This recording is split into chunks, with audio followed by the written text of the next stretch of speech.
Happy Friday night, everybody. This is No Offense, All Offense, the Friday night edition. So grab a beverage. Hopefully, you're wearing something very comfy. Smash that like on your way in, and let's get this party started. If you like what you see. Oops, I didn't mean to. Let's start again. If you like what you see, come and get it with me. I know you deserve all you want, 'cause your heart's made of gold. But don't wait till you're old. If you want it, I get you some. Hello, everyone. Welcome back to my channel, stand-up comedian and pop culture vulture, Joleen Lunzer here for the second time today, and also during this exact live. I think I accidentally must have hit the thing off. Let me see if my sound's working. Okay, there's my voice. Okay, it's working. So that's good. Good to see you guys for No Offense, All Offense. It is the pop culture show where we take a look and roast, take a comedic look at all things trending in pop culture news, trending topics, our favorite reality shows, things we love to hate, things we hate to love. Tonight, we got to get caught up because I've been caught up with Big Brother. Okay. And I've mostly been covering that, but we'll start including, some Big Brother updates into No Offense, All Offense, as well as back to our bravotv grind, back to, just anything that strikes our little fancies. All right. So hopefully you guys are having a wonderful day, night, wherever you are in the world. And we are starting this live off strong with 2 new members. Thank you, H3M1X, for becoming a member. And also Angel Caldwell. Thank you so much for becoming a member of the Lean team. If you guys want to support the channel further, you can do what they did. Become a member. You can also gift memberships to your fellow watcher here on YouTube, or you can become a member on Patreon, or you can send a super chat while we're live here on YouTube. It's a great way for me to see your comments. Or you can hit me up on the Venmo, PayPal, Cash App. Those things are available. You don't have to do any of those things. Liking and subscribing, though, please, please, please. Free way to support the channel. And we are on our way. Let's see where we're sitting at right now. We are on our way to 50K. We are well over 47,000 subscribers. 47,710. So we're almost at 48,000. That's kind of close, right? So thank you guys. Thank you guys. Thank you guys. Heidi says, welcome back, Joleen. Twice in one day. We're so lucky. Oh, thank you. You guys are so sweet. So we're back. Let me know. Can you guys hear my sound effects? Give me a thumbs up if you can hear the sound effects. Tonight we are going, I'll play it one more time. A boing. For some reason I can't hear them. I don't know what the heck's going on. But tonight we're going to be talking about Wendy Osefo and Eddie Osefo from the Real Housewives of Potomac. Their arrest, what they're being charged with. It's crazy. I woke up to that news this morning and I literally thought it was AI generated. I'm like, what? No, Wendy and Eddie, like Eddie was one of my favorite, if not my favorite housewife husband. Okay. And I'm like, no, Wendy is like a whole doctor. What are you talking about? But let's also open the conversation up to, is it this housewives culture? This housewives, the Real Housewives and bravotv, it seems like it sure creates or promotes or, hey, be nice to each other, a lot of frauds, which is disturbing. So I don't know. We'll get into it. Also, what Scheana and Lala, you guys, they are like on a junior high level of battling with each other. We have a versus, Scheana versus Lala. We got to figure it out, get to the bottom of it, because they keep going on their podcasts about each other and also social media, other people's podcasts, just talking shit on each other. Remember, they were super good friends and they hated Katie and Ariana. The last season of Vanderpump was basically ruined because of them and Tom Sandoval and Tom Schwartz. And now it's like, oh, shocker. We're all surprised that Scheana and Lala couldn't make it work. I mean, has Lala ever made a friendship work? Let's be real. Have they? Have they? Okay. I'm going to pop this in. Hopefully.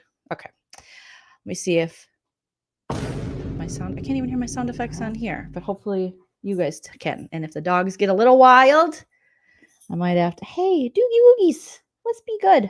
Let's just chill, okay? We went for WLK. We had some food. They're like, well, we want to wrestle. We want to wrestle. Come on. They're just like, no, Mom. We want to be watching scary movies and wrestling, but we're working. Okay. Come here, teddy bear. I love you. You're good doggies. Just give me a little bit of time. Okay. All right. Thanks, guys. Being, you know, a working fur baby mom. It's just, oh my God. Anyways. All right. So first things first, let's get into the Wendy Osefo and Eddie of it all. Start off, let's cleanse the palate with a little Michael Darby laugh.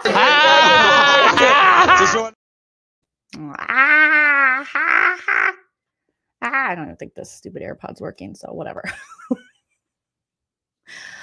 What a time to be alive. Okay. Ooh, Halloween background. Yeah, let's do it. All right. I'm going to share my screen here. Wendy Osefo is the same age as my husband. So is her husband the same age as my husband. Okay.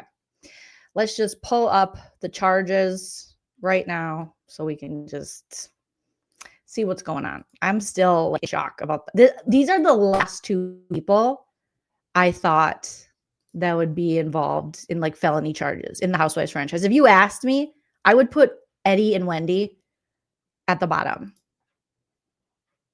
Like I really would. I just wouldn't have thought of them. They wouldn't even have crossed my mind. I know Karen Huger has alluded to things, and she recently just got out of jail for serving 6 months for her fourth DUI. 4 DUIs. Okay. And we covered her arrest video from her DUI that put her in jail. And that was something. So if you're looking for that, just scroll back in the No Offense, All Offense playlist and you'll find it. Okay. So here we go. Earlier today, again, we all kind of woke up to this news. TMZ, Wendy Osefo and husband booked on fraud charges. And I was like, what? Now. Okay. So there's an update, 1:15 p.m. Bravo has paused. So Wendy was also supposed to appear on this new series. They're doing the wife swap, but with housewives. So housewives from the Real Housewives, I think that's like Wendy, Angie K, and 2 other people I forgot. No offense, all offense. I forgot about you. Okay. I just really like Wendy and Angie K. So Wendy's was going to be the first episode and it was supposed to premiere October 14th. And it looks like they are not going to be including Wendy on the series.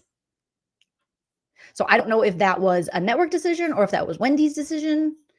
I don't need this. We'll get into it. Okay. So Bravo paused the series premiere of Wife Swap, the Real Housewives edition. The Osefos were slated to appear in the first episode, Variety reports. The premiere is pushed back a week following the Osefos' arrests from October 14th to October 21st. Okay.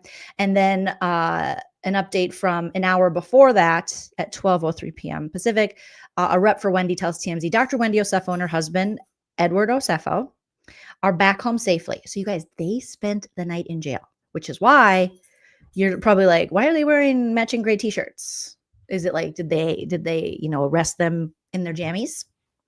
No, that's like jail clothes. They're in like gray jail t-shirts, but the t-shirts look kind of comfy. I'm going to just tell you, they look kind of comfy. It looks nice I'm used to seeing, like an orange and like that kind of not so soft scrub shirt. So, okay. They're back home safely with their family and in good spirits. They are grateful for the outpouring of concern and support from friends, fans, and colleagues. Teddy bear, come. Hey, no. The Osefos, alongside their legal team, look forward to their day in court. At this time, they respectfully ask for privacy as they focus on their family and the legal process ahead. So Dr. Wendy Osefo and her husband, Eddie, have been booked on criminal fraud charges. According to documents obtained by TMZ, and that dress of Wendy's that she's wearing has like the Madonna pointy boobs. It's very distracting. So TMZ got the documents. The Real Housewives of Potomac star is facing 16 charges, including 7 felonies for allegedly making false, misleading info, fraud in excess of $300. Okay. She's also facing 1 misdemeanor count of making a false statement to an officer. Now, I think the 300, you'll be like, $300, big deal. But actually, they were claiming a loss of well, they'll probably tell us down here, but I think like $400,000 in goods due to a home robbery. All right. The couple was booked Thursday night in Westminster, Maryland. Here's the deal. Police say the couple reported a burglary April of last year. All right. The couple claimed they found their bedroom ransacked after returning from a trip to Jamaica. We told you about the incident at the time. Okay, thanks, TMZ. According to the prosecution's bail recommendation documents obtained by TMZ, the couple reportedly told police several designer bags and jewelry had been stolen. But get this, Carroll County Sheriff's deputies alleged Wendy was later seen in social media posts wearing a diamond ring that she reported stolen. Sometimes the smart people do the dumb things. Because like what? Oh boy. You can tell they might be new to crime. Because that's like the... Okay. Additionally, an investigation determined numerous items the Osefos claimed were stolen had been purchased, then returned to the store, where a full refund was provided prior to the alleged burglary. OMG. So the items they claim were stolen, the police are actually saying, oh, no, they were returned to the store, or a full refund. Oh my goodness. The documents indicate the couple had claimed a $450,000 personal property loss to an insurance company. Oh boy. Hi. Okay. Wendy Osefo has been on the show since season 5.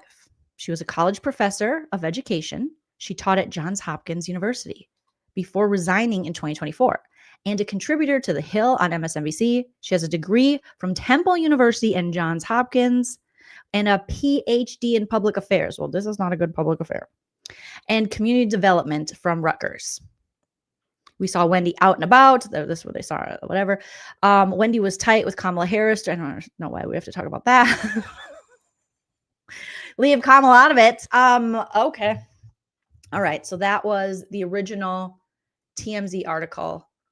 But there's more. But there's more, you guys. Okay. So, all right. So they broke their silence, which I think was just the statement from their people. All right. Which was just, we're back home. Yeah, we had to wear the gray t-shirts. Yeah. We'll forward our day in court. Blah, blah, blah. Oh my God. Page 6. You all the ads. Grateful for the outpouring. Da, da, da. But there was also a press conference with the authorities today, the Carroll County Sheriff's Office in Westminster, Maryland. They confirmed that the pair was taken into custody yesterday. They were released after each provided a $50,000 bond. And the Bravo star, again, is facing accusations of insurance fraud, false statements to a police officer, and conspiracy to commit insurance fraud, with 16 charges in all. I think they said 7 of them might be felonies. 7 of her charges are for felony, false/misleading info, fraud in excess of $300, which is like so weird because their fraud is, yes, it's more than $300. I get that that's within the laws if it's more than $300, but it's like, that's kind of misleading because it's $450,000. But the actual law says you'll be charged with this if you spend anything more than $300 or whatever. Okay.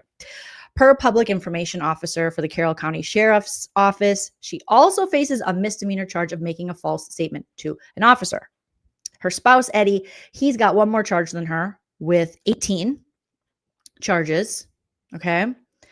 And 9 of which are felony. Oof.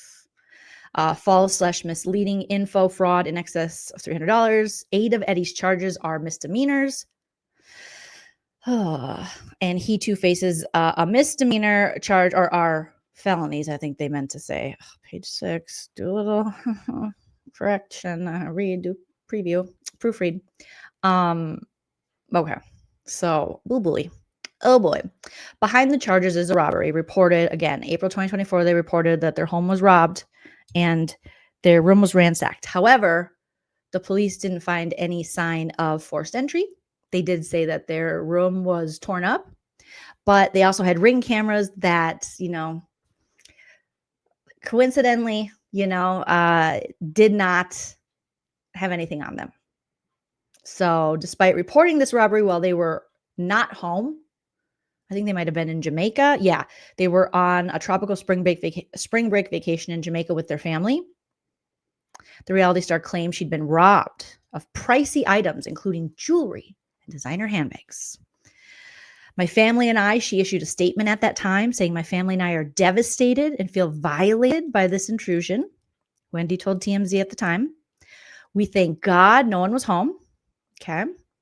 So far that we feel blessed. Okay. Material things can always be replaced. Oh God, this is not aging well.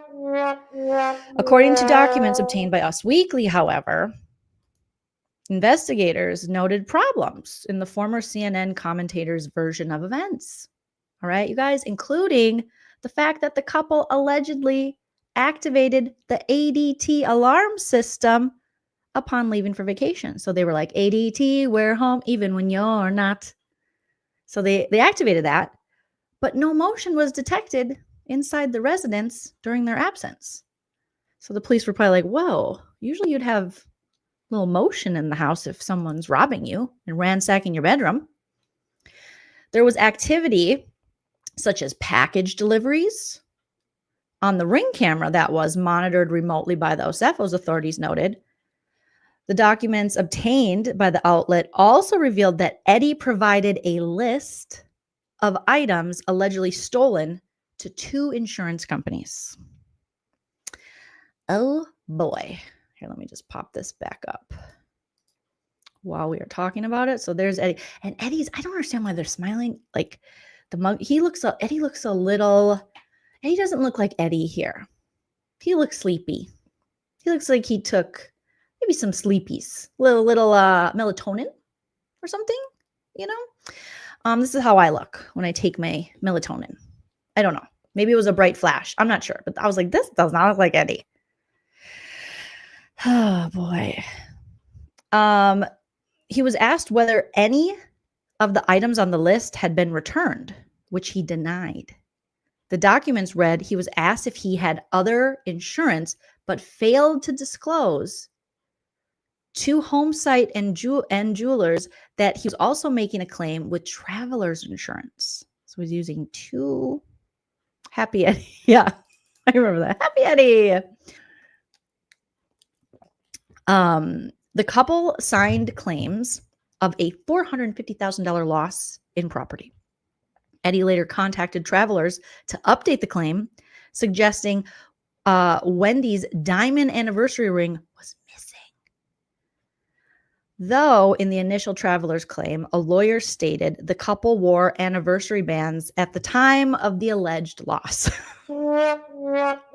This is not looking good for the Osefos. It is not at all. So at the time when they're claiming they were robbed and these rings were stolen, they were seen wearing them on social media. Oh boy. Oh boy. And here is, I think this is one of the pictures. I have another picture. Sheriff's deputies later learned that the Bravo celebrity had appeared on social media allegedly wearing the ring in question. Amid growing suspicion, authorities learned the couple was facing substantial debt. Oh boy. Welcome to the club, okay? Oh boy. An investigation revealed some items that were allegedly stolen had instead been returned to their original place of purchase, where a full refund was provided to the alleged burglary. Oh my goodness. So they're like, no, these items were stolen. And then the police dug in and were like, actually, the items you said were stolen were returned. And you claim they were stolen. So you got a full refund on it and you got money as if they were stolen. In resurfaced comments from September 2024 interview on the Gabbing with Gib podcast, Wendy said she was just so heartbroken that she had been violated. So to speak by the alleged robbery.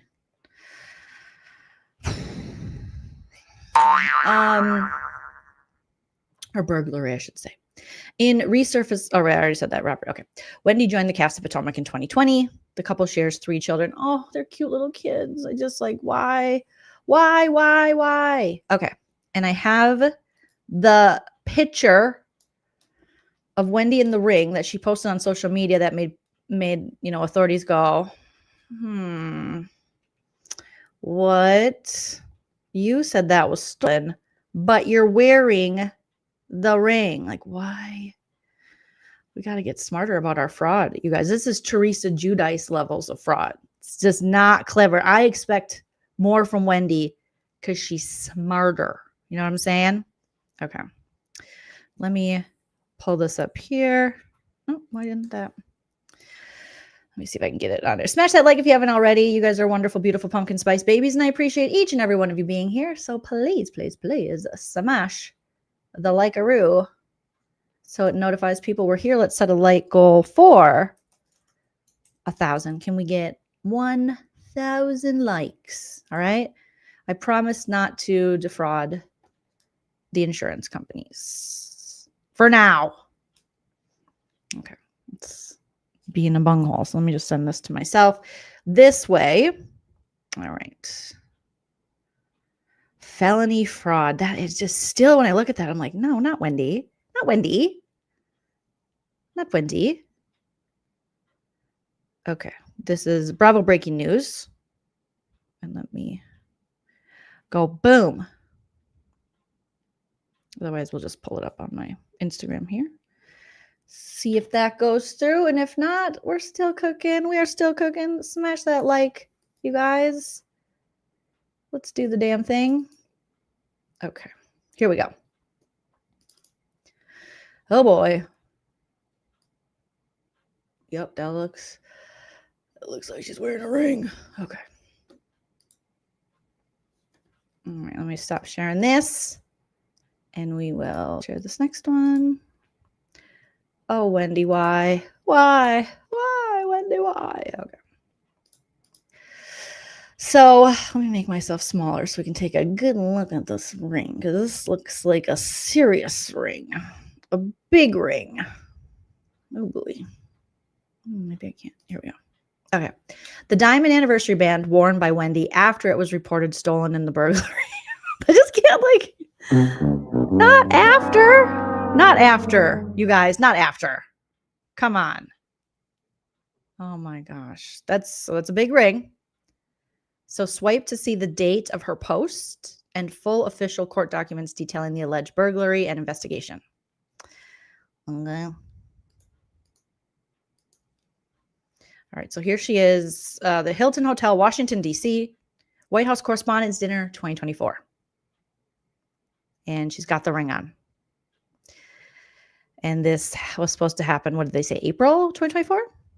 So is her argument going to be she just repurchased the ring that she lost? And they're like, but the problem with that is the police allegedly have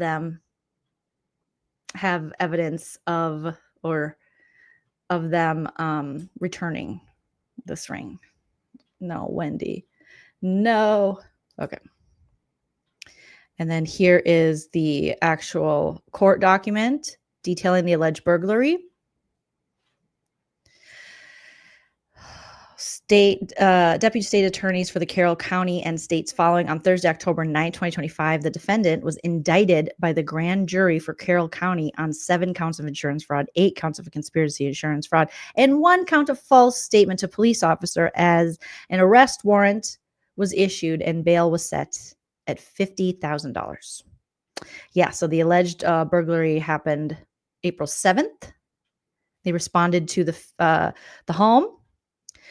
There was a call of a reported burglary. A deputy was met by the homeowners, Edward and Wendy Osefo, who reported to him that they had left to go on a trip to Jamaica on April 2nd, 2024. my husband's birthday. And when they returned on April 7th, it's a short Jamaica trip, at approximately 10 p.m., they found their bedroom and both closets to be ransacked, and several designer handbags and jewelry had been stolen.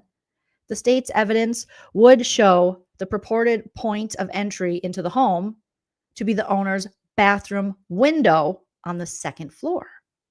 The window looks onto a small roof that was about 9 feet above the deck. There were no ladders, so it was like Spider-Man. And the deck furniture, tell us more, deck furniture. And the deck furniture was undisturbed. Well, yeah, because he used his Spider-Man stuff to do it. And no indication anyone had been on the deck. The Osefos stated they did not touch anything prior to the police arrival. There was a screen with damage laying on the roof, and the window was not locked. To go in or out of that window, one has to step on the toilet. So they needed a toilet stepper. Here comes a toilet step. Okay, stop it, Joleen. The toilet lid was down and had no debris on it. Or was there any in it? Let's get the full report. When sheriff's office personnel stepped onto the roof and back into the home, they tracked roof grit back inside. And if you guys can hear, I thought I had my fire alarm under control, my smoke detector, but it's beeping. I thought we fixed it. So apologies, because I got a lot of comments on my last video about this. But please just think of it as lovely ASMR, okay, in the background. So roof grit back inside. The Osefos had an ADT, wear home even when you're not system, and a Ring camera. The Osefos activated the ADT alarm system upon leaving for vacation. During this time, they were away. There was no motion detected inside the residence. There was activity, such as packages on the Ring camera and stuff. Investigation determined that on April 8th, a day later, the Osefos initiated 3 separate insurance claims. 3? I thought they just said 2. For the burglary and theft: traveler's insurance, jeweler's mutual insurance, and homesite insurance company for the alleged losses suffered while they were away. Edward Osefo gave recorded statements to 2 of the insurance companies regarding a list of stolen items he provided. He was asked whether any of the items on the list had been returned, which he denied. Oh, God, that's not good, Eddie. He was asked if he had other insurance, but failed to disclose to home sites, like we said, in jewelers, that he was also making a claim with traveler's insurance. Oh boy. For home site, both Edward and Wendy Osefo signed a sworn statement of loss. Boy, which was notarized. Oh, not the notary too. The total amount of loss claimed on the sworn statement of loss was $2,500 for the building and $450,000 estimated for contents / personal property. He included an inventory of reported stolen items, along with receipts for the purchase of most of the items on the inventory. The claim was denied. Due to failure to disclose the policy with Travelers Insurance. In the original claim submitted on April 8th, 2024, to Travelers, Edward confirmed that he and his wife were wearing their anniversary bands when the loss occurred. However, Edward called Travelers Insurance, hi Dave, on April 10th, 2024, and he said he needed to update their claim, stating his wife's gold diamond anniversary band was missing. The same day, Travelers Insurance settled the claim for $25,380, which included the replacement price of the band. After the initial reported claim on April 11, 2024, both Wendy and Eddie signed and submitted letters to Jewelers Mutual Insurance claiming the burglary occurred and items were reported stolen. At the request of the Jewelers Mutual Insurance, the Osefos provided an initial list of 57 stolen items. Oh my goodness. Oh boy. 57. Included on the list was Wendy's gold diamond anniversary band that was reported In the traveler's insurance claim, so they're just multi-claiming allegedly. Remember, everything I say is true except for the parts that are false. Everything is alleged and for entertainment purposes only. Okay. On April 22nd, 2024, Edward was interviewed during a recorded call and did not make any mention of the jewelry claim or payout with travelers. I wonder if they went through, we are farmers, bum, dum, dum, dum, dum, dum. Why do I know all their jingles? I hate that, but I also love it. Deputies were suspicious of the circumstances of the burglary and records from stores where some of the items were purchased, along with social media and email accounts. Investigation determined that numerous items that the Osefos claimed were stolen had been purchased, then returned to the store where a full refund was provided prior, so before the alleged burglary. So this is a setup. Oh no, we got premeditation or whatever you call it. Like they planned this shit. It wasn't just like, hey, and return the stuff. It's not just, oh, we lied, yeah, a little bit. It's you return the shit to a store, got a full refund, then claimed a robbery and that it was stolen. Right. JW said Wendy and Eddie Judice, Judice. Oh, this is real bad. I just never thought these two, okay? Just never. Oh, back to the story, Joleen. Come on. So they got the full refund. These items were valued in excess of $20,000. For example, there was a Dior shirt that was listed as stolen, valued at $1,450. Okay, do we really need, I mean, I know I'm saying that because I can't afford that, but do we really need a $1,450 shirt? If you can afford it, sure. But clearly you can't afford it because we're doing insurance fraud over here, allegedly. But the shirt was returned January 14, 2023. Oh, damn. That was returned a long time ago. So the shirt was returned for a refund January 14, 2023, but then they said the shirt was stolen from their home over a year later in April 2024. This is sloppy. This is like the Wet Bandits in the Home Alone movie. This is what this is given. This is Wet Bandits behavior. Stop it. But the shirt was returned, okay, for a refund. And a Gucci leather wallet that was purchased in 2018, not an old Gucci, not an expired Gucci, and returned 2 weeks later for a refund of $948.70. Don't forget the 70 cents. Additionally, while reviewing the social media Instagram account for Wendy Osefo, I love the 70 cents. Why would Gucci do 70 cents? Okay, I get it, taxes, but so, oh my gosh, that's like just kind of gross. So in these social media posts that the deputies saw, they observed photos of Wendy prior to the burglary wearing a diamond anniversary band on her left finger. The ring was reported stolen in the burglary. Then after the reported burglary on April 27, 2024, Wendy Osefo is wearing the same ring on her left finger. And they're like, what? You said that was stolen. What are you doing? The ring features multiple rows of diamonds and has a V shape on the side that separates where the rows of diamonds begin.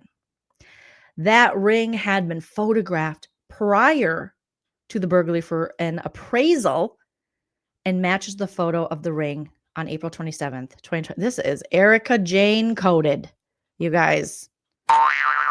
These housewives and their alleged criminal rings, their fraudulent rings.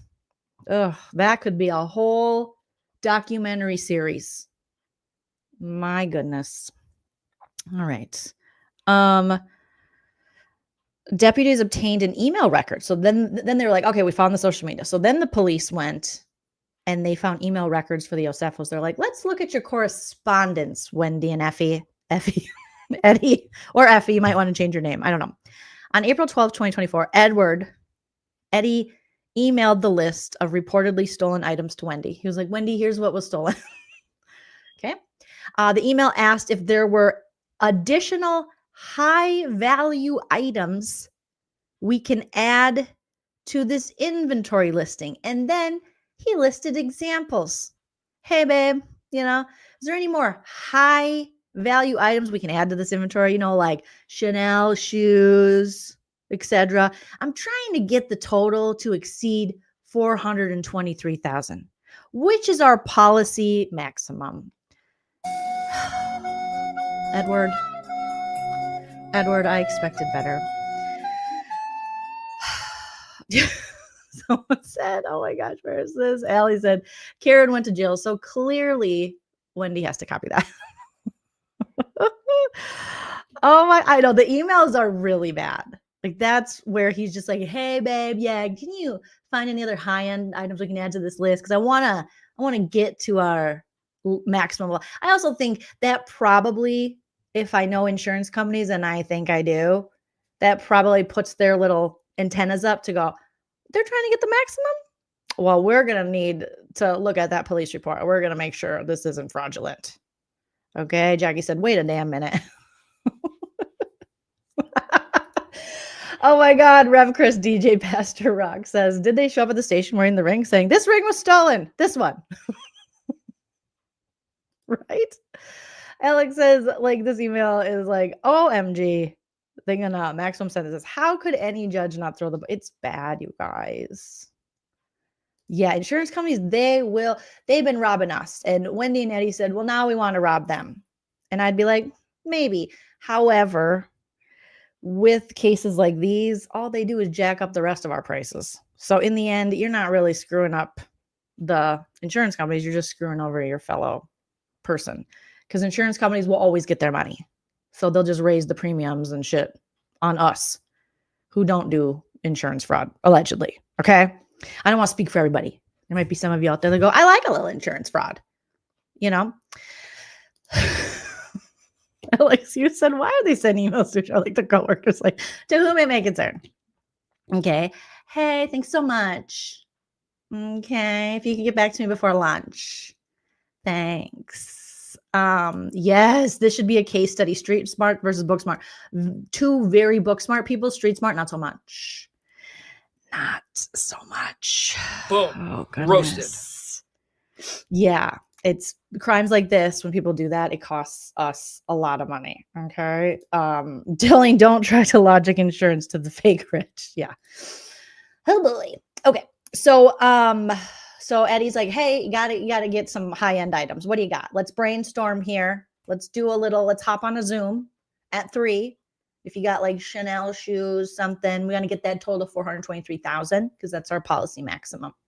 I'm sure that won't strike any, red flags with the insurance companies that we just happen to hit the maximum on a home robbery where they really don't see any forced entry. And we don't have any fingerprints, and the ADT didn't pick up any movement or anything. So I'm sure this is going to work out great. At the time of their arrest, a search and seizure warrant was executed for the Osefos' home, and deputies found at least 15 items that appeared to be the same ones claimed stolen during the alleged robbery. So at their arrest, this just reads as like a dumb comedy. It's the wet bandits from Home Alone. This is crazy.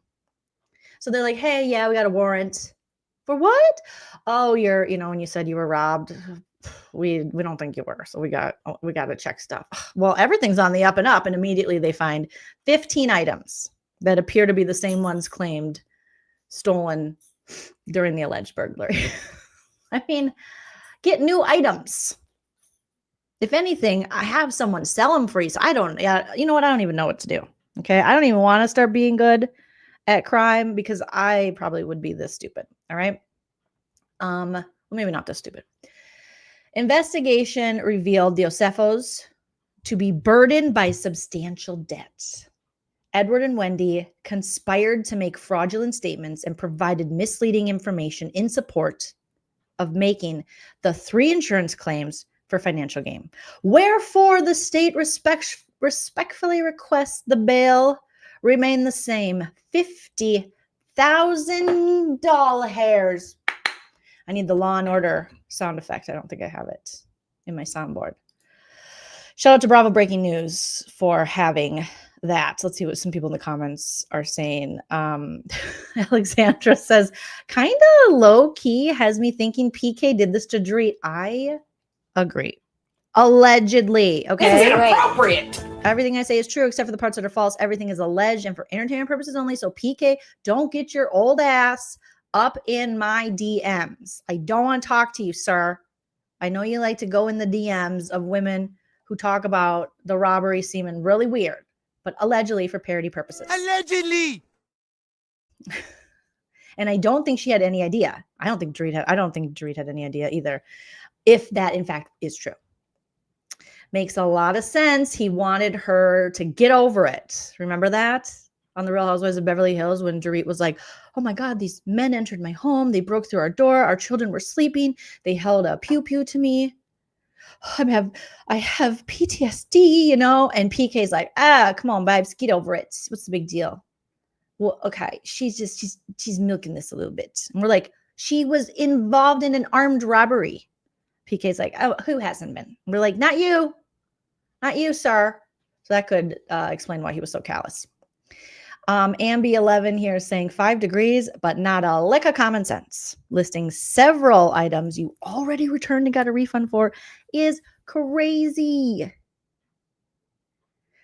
King Kel says, I just can't understand why she would do this. You have a PhD. Like, why? Right? It is so, and my heart breaks for, they have small children. Like, how old are their children, you guys? They're so adorable. Okay, let's see. Wendy Osefo kids. They have a daughter and I think 2 sons. They're still little. Oh no. So Wendy and Osefo children are Carter 11, Cruz 8. That's the age of my niece and nephew, and Cameron 4. Oh, they got a baby 4. Carter, her oldest, turned 11 in April, and her younger son Cruz is 8, and her daughter Cameron is 4. That breaks my heart. We got these sweet little babies, and now these little babies, they might have both parents. So I don't know. I'm gonna have to look up here what these charges. I mean, obviously they are, you know, everybody gets their day in court. Everyone's presumed innocent until guilty in a court of law. However, this evidence looks kind of damning. But look at them sweet little babies. Not you, Wendy. Not you. Not you. I haven't watched Potomac in probably 2 seasons now. And so I don't know. I'll have to, now I'm going to have to binge. I actually watched a little. I didn't watch last season, but I think I watched the season before. So I don't know what's going on with Wendy. You'll have to let me know in the chat if this is something that, if something's been going on with Wendy on the show. Thank you, Michael Murphy, for the first super chat. Much appreciated, sir. Thank you so much. But it sounds like the police are saying, you know, substantial debt. And we've seen this time. Unfortunately, this has become kind of the norm with housewives, or it's become too normal and too common for housewives to, they and their husbands, or their husbands, and then they claim they don't know anything, Erica Jane, are just total frauds and defraud people, you know, or insurance companies like we have Wendy here, or taxes, tax fraud, or defraud the elderly like Jen Shaw.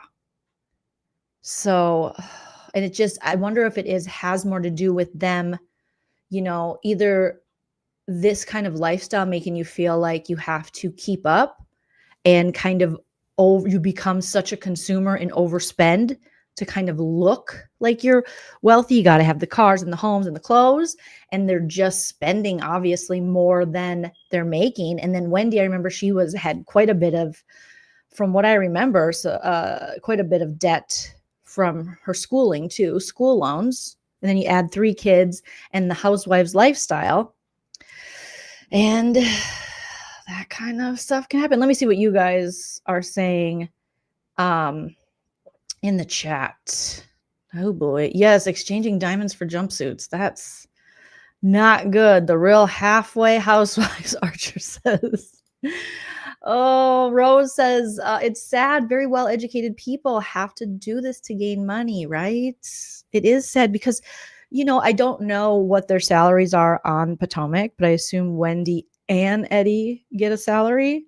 If they're not, they're getting ripped off, because I know there's some shows that the Valley and Vanderpump Rules where they didn't necessarily pay the husband or significant other and they're just supposed to show up. But you should be making a pretty good amount of money. You know, like what's going on? Alex says, when you scam at this level, though, scamming is in their bones. Is it, though? They're really bad at it. I bet if you look in their history, you'll find some more suspicious stuff. Possibly. I mean, the Jen Shah thing, that was, I feel like Jen Shah, you could say that about her. I guess I won't be able to, you could be 100% right, Alex, but with Wendy, it's like they were so dumb about it. And with Jen Shah, it took years of investigating her. And that shit had layers and went deep. And they got like the feds involved. So I feel like she's been doing that. But with Wendy, I feel like this is something they didn't do. And instead, this was like, we need money. We need it now. Let's try this. That's what it feels like. Because this is really dumb. I forgot about that. Because, yeah, they said, who was the girl, the woman on Potomac who said, they call him Happy Eddie. Wasn't there talking about Happy Eddie? But was that after he had the weed store? Because I think Candace was talking about this when Candace Dillard, when the news first broke and that her heart was broken because she's close to the Osefos and that she just wasn't sure.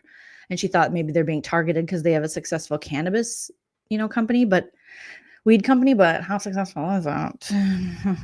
Yeah, Jen Shaw's still in jail, and I do not want to see Jen Shaw back on Bravo like ever again. If you defraud the elderly, like it's one thing, insurance companies, that's bad and increases our prices, but the elderly, I'm sorry, you hurt children, elderly, animals, done. We're done. There's no reforming that. You took people's retirements. You left older people who worked their whole lives in shambles.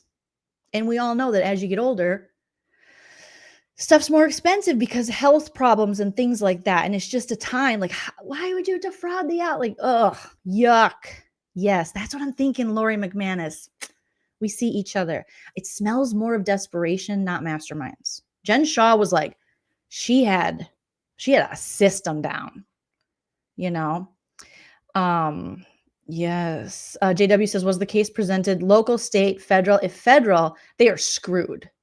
They don't bring charges unless they have 90%. That was like the Jen Shaw because it was like the New York, whatever the New York one's called. With this one, you guys, it looks like it is her, I believe it would be state because it looks like it's her county putting forth the charges. I don't see here that the feds are involved, but again, I'm no Emily D. Baker, so I'm sure Emily will cover this. I mean, she's very busy though, but I'm sure she'll cover something like this. I don't think this is on a federal level, but feel free to correct me because again, I did not go to law school. Oh, you think Kira says it's definitely federal? Let me look here, you guys. We got to find out. We're going to find out, Maury. We're going to find out. Okay. Federal fraud charges. Wendy Osefo and her husband face federal. Oh, it's federal. I think I read that too. Oh, no. It's federal. It says here it's federal, though, not paid by anyone. Wendy Osefo and her husband face federal charges. Let me just double check. Stemming from an alleged burglary. Okay, we got that. It says federal. Oh boy. Indicted by a grand jury. And something tells me if they're using multiple insurance companies, and does it matter what states the insurance companies that make it federal if it crossed state lines? Okay, good. Not paid by anyone's like, she's got some tea here. A judge was on Carlos King and said it's not federal. Okay, then he's probably right. That was, Google will lie. I know the clink, Archer. Oh, no. You looked away for 5 seconds. There was a press conference today. Let's take a look and see. Because, yeah, it says federal here, federal fraud. But let's see the Washington Post. Let's look at the Washington Post because I'm reading like Page 6, Yahoo Entertainment, Sundown, boobs, Oh, the WAPO says, you want to read this? Not yet. I want to read it for free. Give me your email. Oh, well, you know what? You might as well have it. Everybody else has it. I can spam me some more. Is anyone else getting like, I already have an account. Okay. Well, F off. I will give you one of my fake emails. Okay. Is anyone else noticing like an influx in scammer telephone calls? Remember when we used to have it? Remember back in the day when things were a little better and you could put your phone on like a do not call list and scammers and all that couldn't call you and solicitors. And now I feel like all my calls are like weird solicitors. I'm like, who the fuck is calling me from, the Appalachian Mountains? Like what's happening over here? Okay. I don't know anyone there. Okay. If I did, I'd be happy to take the call, but I don't know you, sir. All right. What's a fake email I can give them? Oh boy, why did I do this? Okay, let's give them this one, see if it works. Don't know. Wait, now I got to choose a password. Yes, I want to choose my own. I love when they're like, would you like us to choose a strong password? And it's one you'd never remember. It's G457 10 11 82 65 22 goldfish hot carbs heroin chic 692 fine. And you're like, I'm never going to remember that. And they're like, okay, we were just trying to help. I'm like, well, it's not helping. That is definitely not helping because I'm not going to remember that. Oh, it must have 8 characters. Well, why don't you just, this is why print journalism is dying. Okay. Make it a 2. What do you mean? That's 8 characters. Create my account. Oh my God. 1, 2, 3, 4, 5, 6, 7, 8, 9, 10. Must be supported by a symbol. Pretty sure that's what I did. Okay, screw you guys. I'm going home. I definitely need that sound effect on here because this is being a butthole. We need some Cartman.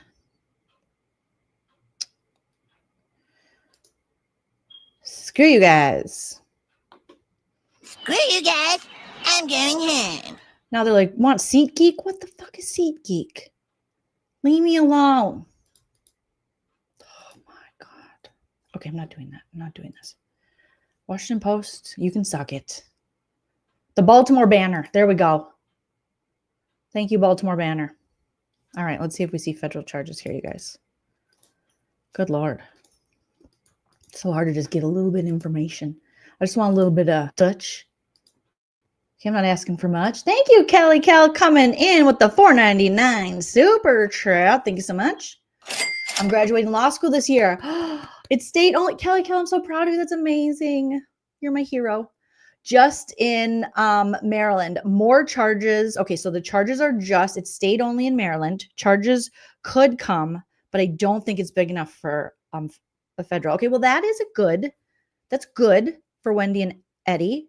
Okay, I don't know why I'm cheering them on because they're, committing crimes here. But, and again, this is probably wishful thinking, but I'm thinking it might be, they might, more desperation than,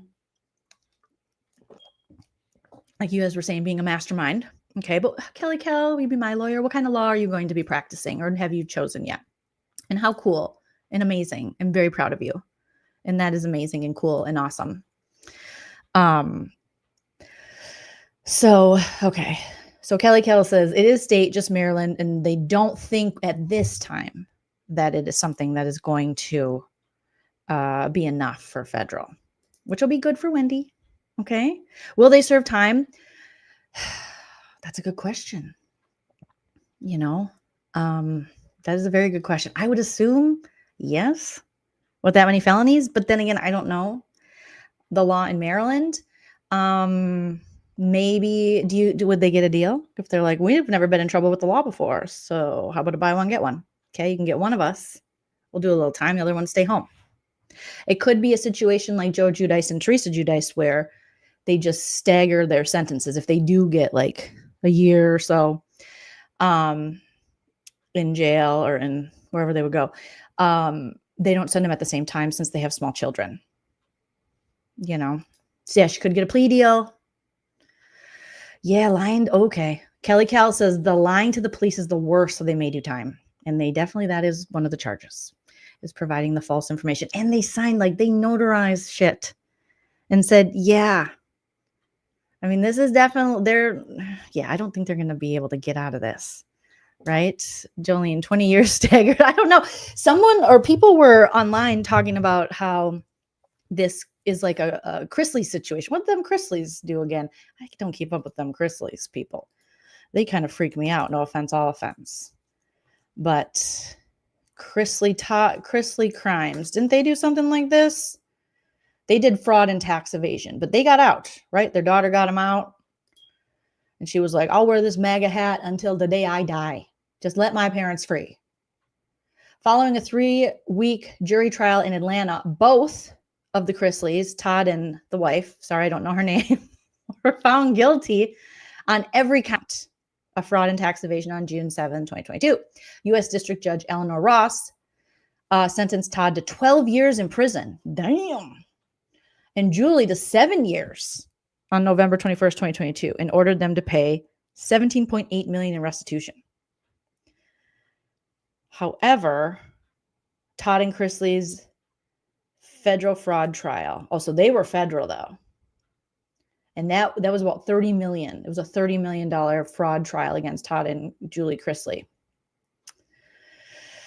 In the chat, if you guys watch the show, I know a lot of people watch it. I was like, it didn't appeal to me at all. These people did not appeal to me. I was like, what is this gay man doing? I didn't know. It was just my ignorance. But apparently he's got a whole wife. Okay. So stop it. But I didn't know. So I was like, oh, it's like the auntie, the gay uncle, and a lot of blonde kids, you know? No, it's a husband and wife, apparently. So they had the verdict after nearly 3-week trial. Got it. And then the Chrisleys were indicted by a lot of these reality stars they love to get indicted, apparently, by a federal grand jury in August 2019 on 12 counts of bank and wire fraud, tax evasion, and conspiracy, all of which they have denied, of course. They're like, we pay our taxes. We do our thing. The reality stars began their prison sentence on January 17, 2023. Doesn't it ever make you feel like these rich asses, they're not paying their taxes? Why do we have to pay ours? Well, because we'll go to jail. Okay. Todd and Julie were released on May 28th, 2025. So they were sentenced in 2023 in January. And then they were recently released because I remember that was all over the news. I'm like, I thought they were going to be in jail after Trump granted them full pardons. Why? Who knows? Maybe they were J6ers too. I don't know. We're just making stuff up here because who cares? They're white and they're free. All right. Such is America. For the past 2.5 years, I've done everything in my power, fight for my parents' freedom, and bring them home, the couple's daughter, Savannah, said in the statement. This moment is the answer to countless prayers, and I'm beyond grateful to President Trump for seeing the truth and restoring my family. Meanwhile, she literally, I haven't seen that chick take off her Make America Great Again hat. Like, she has it in every color. Like, every color. She wore it to pick up her dad. I'm like, okay. I don't even know how are these people even rich? Todd and Julie are married stars of the reality series Chrisley Knows Best, which centers around patriarch Todd and his brutally honest parenting style for his 5 children, Lindsay, Kyle, Chase, Savannah, and Grayson.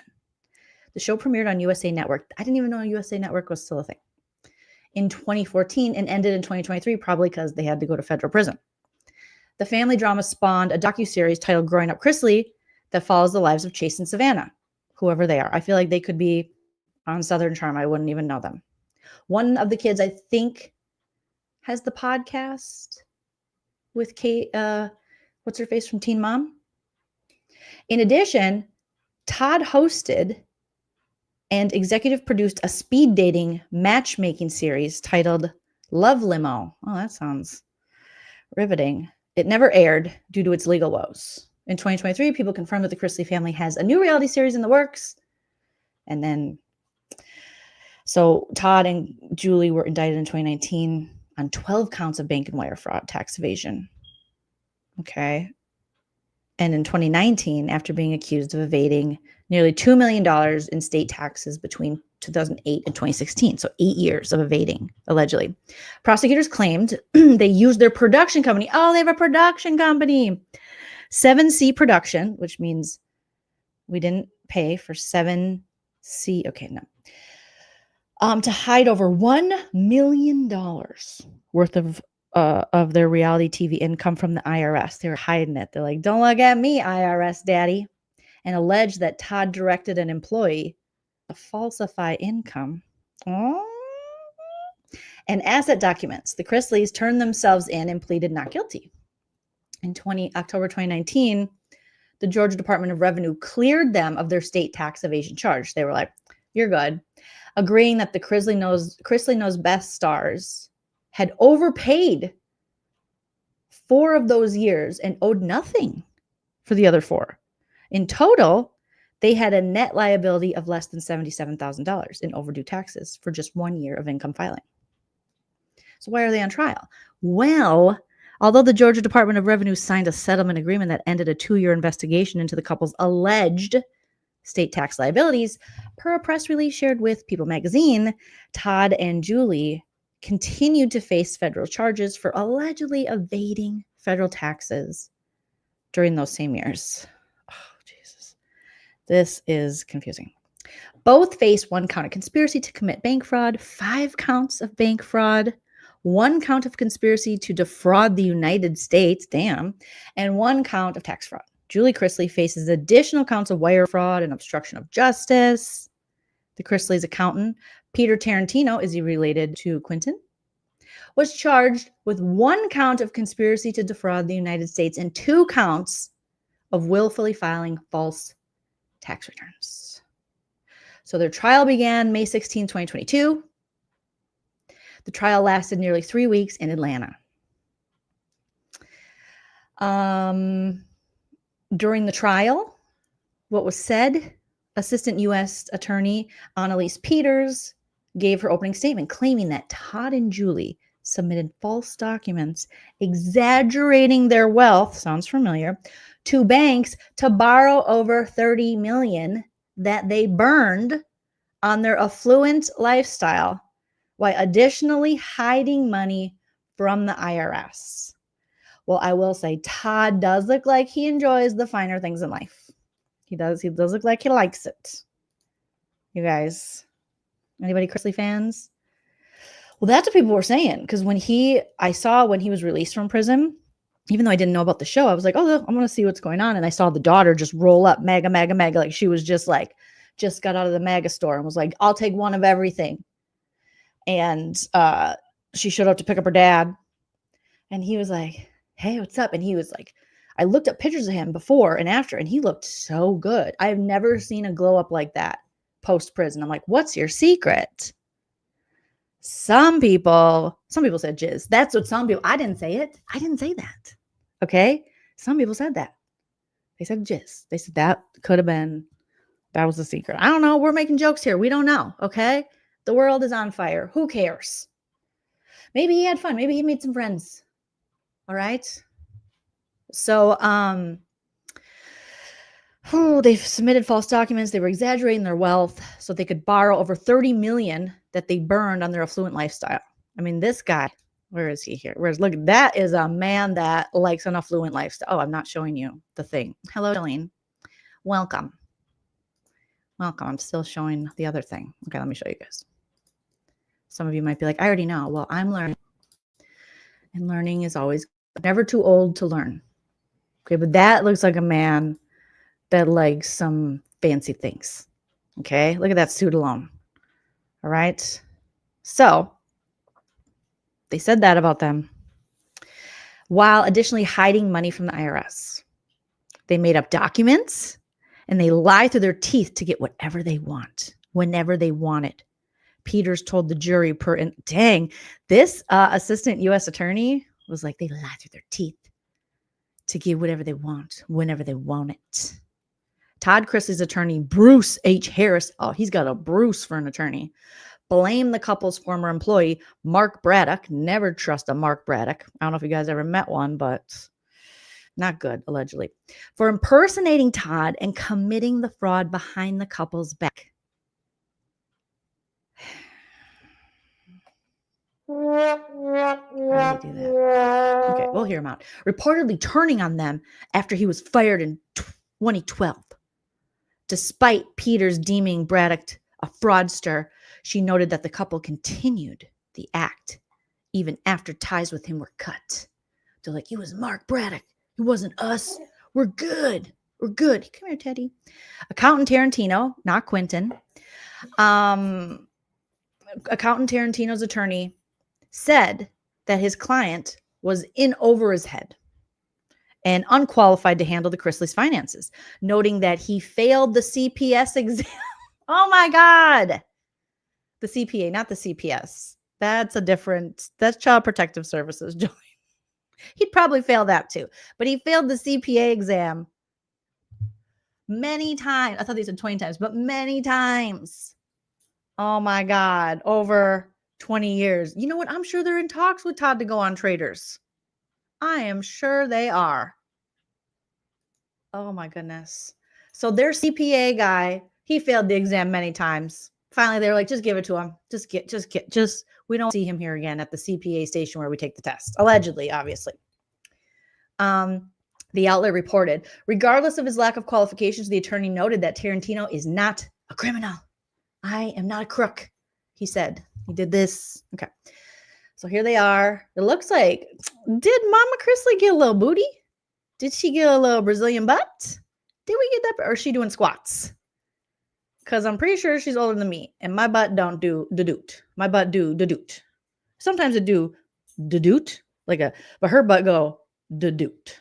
Like you can put a cup on her booty. Okay. So that looks like, maybe it's squats. I don't know. You guys tell me in the chat. Michael Murphy coming in with another super. Just killing the game, Michael Murphy. Not only that, but you got a rad name. Okay. So Archer said that man is homeless. We don't know. It looks like a good BBL, because her legs kind of match. That's always the sign. I lived in LA for a long time. And let me tell you, God bless anyone. Do whatever you want with your body. I've had a nose job and I don't know. I might have something else when I'm older. I don't know. Okay. Who knows?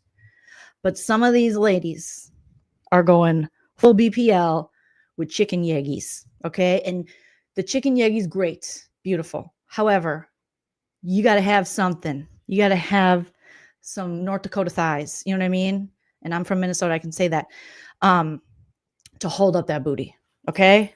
It's like, I can't this is not going to sit on this. Do you know what I mean? But this is going to sit on this maybe. Do you know what I'm saying? Okay. So you can't have, no, you can't do that. So it's like a bubble.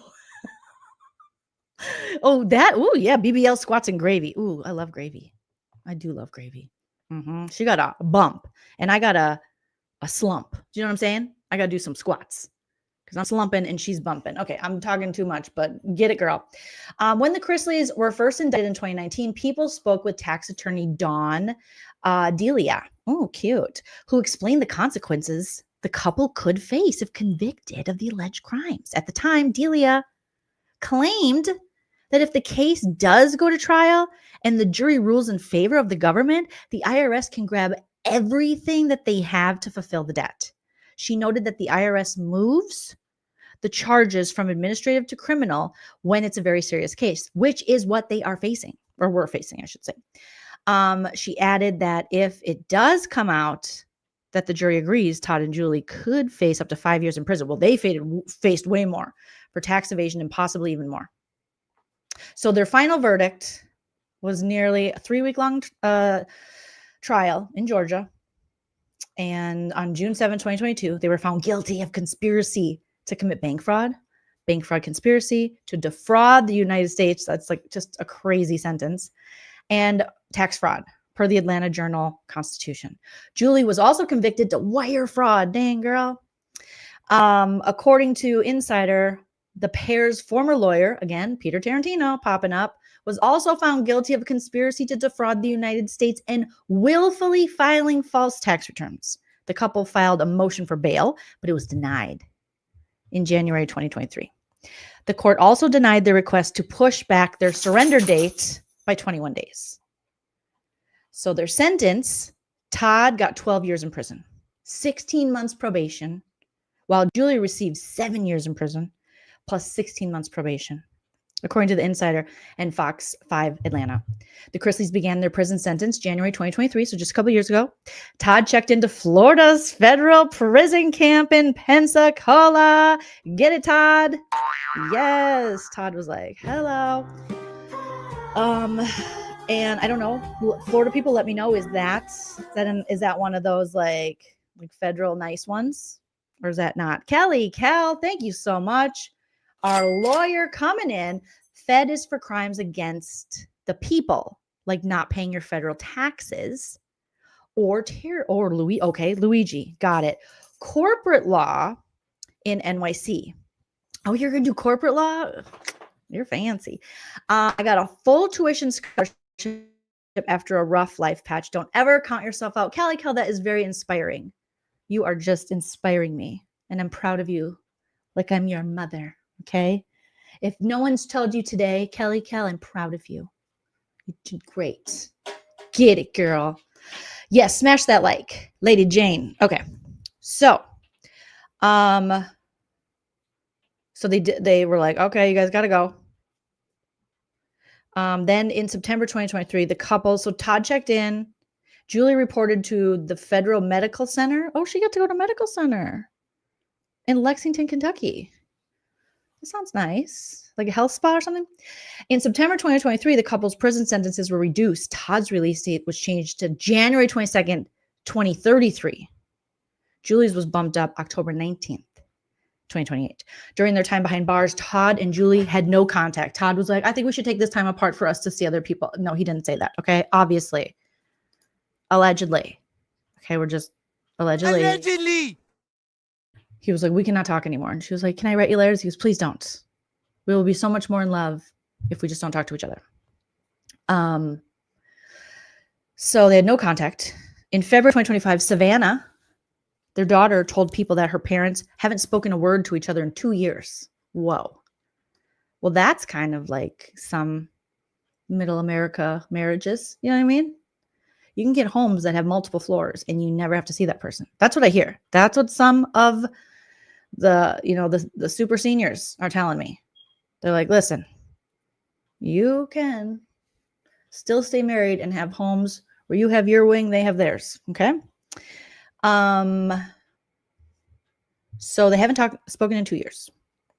They've been together almost 30 years and they've never gone a day in their life without being with one another, she said. That's been a challenge. That should never happen.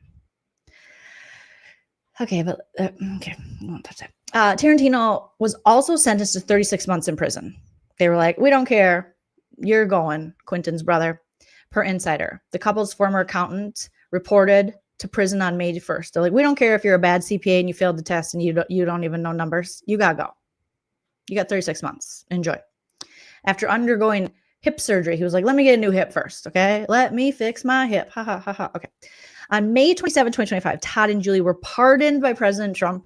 I still don't know why. They were released from prison the following day. Days later, Todd told reporters it was overwhelming to be reunited with Julie. He was like, send me back. But that's nice. Okay. Again, they reunited and it feels okay. After more than 2 years, I was grateful for our family to all be back in the same room, be together, to share a meal together, to pray together, and to know that white privilege is alive and well in America. No, to know that we're still in this fight together. What fight? You got pardoned by a United States president. For what? I don't know. You're just on a reality show. I don't think any of these housewives are going to get pardoned, but okay. So they served their time. Todd reported to the Federal Correction Institution, like I said, Pensacola, Florida. While Julie, her sentence at a different federal prison in Lexington, Kentucky. She was later transferred to Florida's Federal Correctional Institution, Mariana. All right. But why were they pardoned? You guys, they didn't even tell me. I read that whole thing to hear why they were pardoned. Was it wrongfully? Like, was it a wrongful thing? Like, what happened? Why was he pardoned? Why would a president pardon reality stars? Thank you. Kira says Savannah Chrisley is close to the Trumps. That's how they were part. That's what it seemed like. It seemed like she was a walking billboard for MAGA. She had Make America Great everything on all the time. Like if you look it up, Savannah Chrisley, I was like, this chick she even picked up her dad in MAGA clothes. She knows the way to Trump's heart. Okay. That was crazy. But were they in fact innocent? Pardon for being that's what it looked like. That's what it looked like. I'll say allegedly, because I don't know the whole story, but it looked a little sus. I'll be honest. I don't think any of us are going to get that pardoned. You know, but Savannah showed up in a white MAGA hat that day and a white MAGA tracksuit, and she said, hello. How you doing? You know, Alex, I think that's probably the best. It's in a clown show now. Apparently she did. She went to work. She knew how to work it too. She was like, listen, she probably pledged her undying support to the MAGA movement for the rest of her life. So Jackie says, absolutely not. It didn't look innocent. I mean, they had looked like they had more on them than Wendy and Eddie, you know, but that's not going to happen for Wendy because she is definitely not MAGA. So Ellie says, I don't think it's, I just say alleged just in case, because people will get so happy. People like that. He does like celebrities, Joanne. You're right. He does like celebrities. Also, her friend works with him in the White House. Okay. Is he going to pardon Diddy? He better not. You better not. It's inappropriate. It's inappropriate. Oh, goodness. Oh, Michael Murphy coming in with some information. Thank you, sir. The pardon followed $1 million donation to Trump. Oh, boy. Okay, I go let the doggies out to TT. Well, while we munch on that, maybe I could have picked a better word. We're going to take a quick commercial break so I can let my sweet little puppy doogies who are so patient with me go out for a little TT. You guys refill your beverages. Hit the ladies, the gentlemen's, whatever restroom you use. Okay, Teddy. And we'll be right back after this. We'll play a little Don't Be a Dick, an original song by my husband. Before we get back. Bye. We'll be right back. You're being a real dick. Stop being a dick. You're being a dick. Don't be a dick. That's what you're being right now. You need to stop, check yourself, and calm the fuck down. Don't be a dick. You're being a real dick. Stop being a dick. You're being a dick. With the things that you do, you're obviously very hurt, and that's why I think that you're a big fucking jerk. Don't be a dick. You're being a real dick. Stop being a dick. You're being a dick. Don't be a dick. You're being a real dick. Stop being a dick. You're being a dick. Don't be a dick. That's what you're being right now. You need to stop, check yourself, and calm the fuck down. Don't be a dick. You're being a real dick. Stop being a dick. You're being a dick. With the things that you do, you're obviously very hurt, and that's why I think that you're a big fucking jerk. Don't be a dick. You're being a real dick. Stop being a dick. You're being a dick. Don't be a dick. You're being a real dick. Stop being a dick. You're being a dick. Don't be a dick. That's what you're being right now. You need to stop, check yourself, and calm the fuck down. Don't be a dick. You're being a real dick. Stop being a dick. You're being a dick. With the things that you do, you're obviously very hurt, and that's why I think that you're a big fucking jerk. Don't be a dick. You're being a real dick. Stop being a dick. You're being a dick. Don't be a dick. You're being a real dick. Stop being a dick. You're being a dick. Don't be a dick. That's what you're being right now. You need to stop, check yourself, and calm the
being a dick.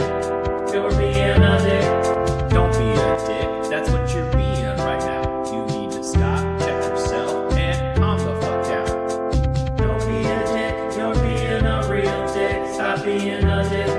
You're being a dick. With the things that you do, you're obviously very hurt, and that's why I think that you're a big fucking jerk. Don't be a dick. You're being a real dick. Stop being a dick. You're being a dick. Don't be a dick. You're being a real dick. Stop being a dick. You're being a dick. Don't be a dick. That's what you're being right now. You need to stop, check yourself, and calm the fuck down. Don't be a dick. You're being a real dick. Stop being a dick. You're being a dick. With the things that you do, you're obviously very hurt, and that's why I think that you're a big fucking jerk. Don't be a dick. You're being a real dick. Stop being a dick. You're being a dick. Don't be a dick. You're being a real dick. Stop being a dick. You're being a dick. Don't be a dick. That's what you're being right now. You need to stop, check yourself, and calm the fuck down. Don't be a dick. You're being a real dick. Stop being a dick. You're being a dick. With the things that you do, you're obviously very hurt, and that's why I think that you're a big fucking jerk. Don't be a dick. You're being a real dick. Stop being a dick. You're being a dick. Don't be a dick. You're being a real dick. Stop being a dick. You're being a dick. Don't be a dick. That's what you're being right now. You need to stop, check yourself, and calm the fuck down. Don't be a dick. You're being a real dick. Stop being a dick. You're being a dick. With the things that you do, you're obviously very hurt, and that's why I think that you're a big fucking jerk. Don't be a dick. You're being a real dick. Stop being a dick. You're being a dick. Don't be a dick. You're being a real dick. Stop being a dick. That's my opinion! I heard actually mixed reviews on Joleen. Oh, Joleen was excellent. What are they saying? What are they saying? I am excellent. Allegedly. You guys, I'm so sorry. The smoke alarm's beeping again. I'm trying to hit it. I need the husband to fix it. Okay, we're back, baby. The dogs went TT, right, Dave Dog? Good job, buddy. And they had some treats. The cats had some treats. The Lunzer Hernandez family, fur baby fam, the s'more squad, as we call the dogs. They got some yum-yums, did a little TT. We're moving on with our lives. Okay, we have to talk about the Scheana Lala. So this has been happening for a while. Scheana Shay versus Lala Kent. I'm going to have to shut us in here. Dave, come here, baby. Come here. Let's stay in here. Okay? They've been fighting for what feels like forever. Forever. And I'm like, why are you fighting? Name the reasons. Name them. Name them. Well, Name what you 'em. did was ridiculous. Name 'em. Not having. Name 'em. Well, be quiet. So Name let me 'em. talk. Jesus. Name them. Naimum. Hey, Miss Diamond. Good to see you. Good to see you. Who are we fighting? Apparently, Lala and Scheana. It's so crazy. This, whatever. We'll get into it. We'll play some clips and stuff. Sounds like just what they do. However, it's kind of ridiculous and sad for their kids because their daughters have been very close and their daughters are still little. And they go to the same school together. And they've kind of created this like social circle with the other people on the valley. And now they're just at each other's throats. All right. So let's listen to some clips lately of what they've been saying. I don't even know yet where this fight stems from. All I know is we can all say, we knew it was coming. We knew it was going to happen. Okay. Lala can't keep a friend to save her damn soul. Lala needs to she needs some more help. Because all of a sudden now she does this. Lala always does this. She says, I hate you, bitch. She has like a good friend like Katie, Ariana, Scheana, anyone. And then eventually she turns on them. She gets like weirdly jealous. She builds a case. And then she hates them. She's like, I hate you, bitch. I hate you, bitch. And then she's got her finger gun. She's like, Lauren from Utah comes out. She's like, You want to get popped? And it's like, you're not going to pop nobody. Okay, please. Go back to the valley in your nice house and go watch a movie. Calm down. Calm your anger boner. Archer, she's a flip-flopper. She's an opportunist and she's a flip-flopper. And she don't know how, end up so good to see you. She don't know how to keep a friend. But then all of a sudden, she just recently apologized to fucking Katie Maloney. It's inappropriate. All these, and she does this stuff. And she's like, I'm changed. And I reached out. She did this to Kristen Doty. And now she's on the valley. But it's funny that she waited to apologize to Kristen Doty after hating her forever and a day. And I think she started hating her because of an event I was at one time and questions that were asked to Gigi from one of Zach Peters' live shows that I was kind of up there on panel asking questions to. And Lala, I think, allegedly didn't think Kristen had her back because Golnessa has no love for Lala. So she started hating Kristen. But then Kristen got in the valley and Lala was like, oh, I need a job because this shit's over.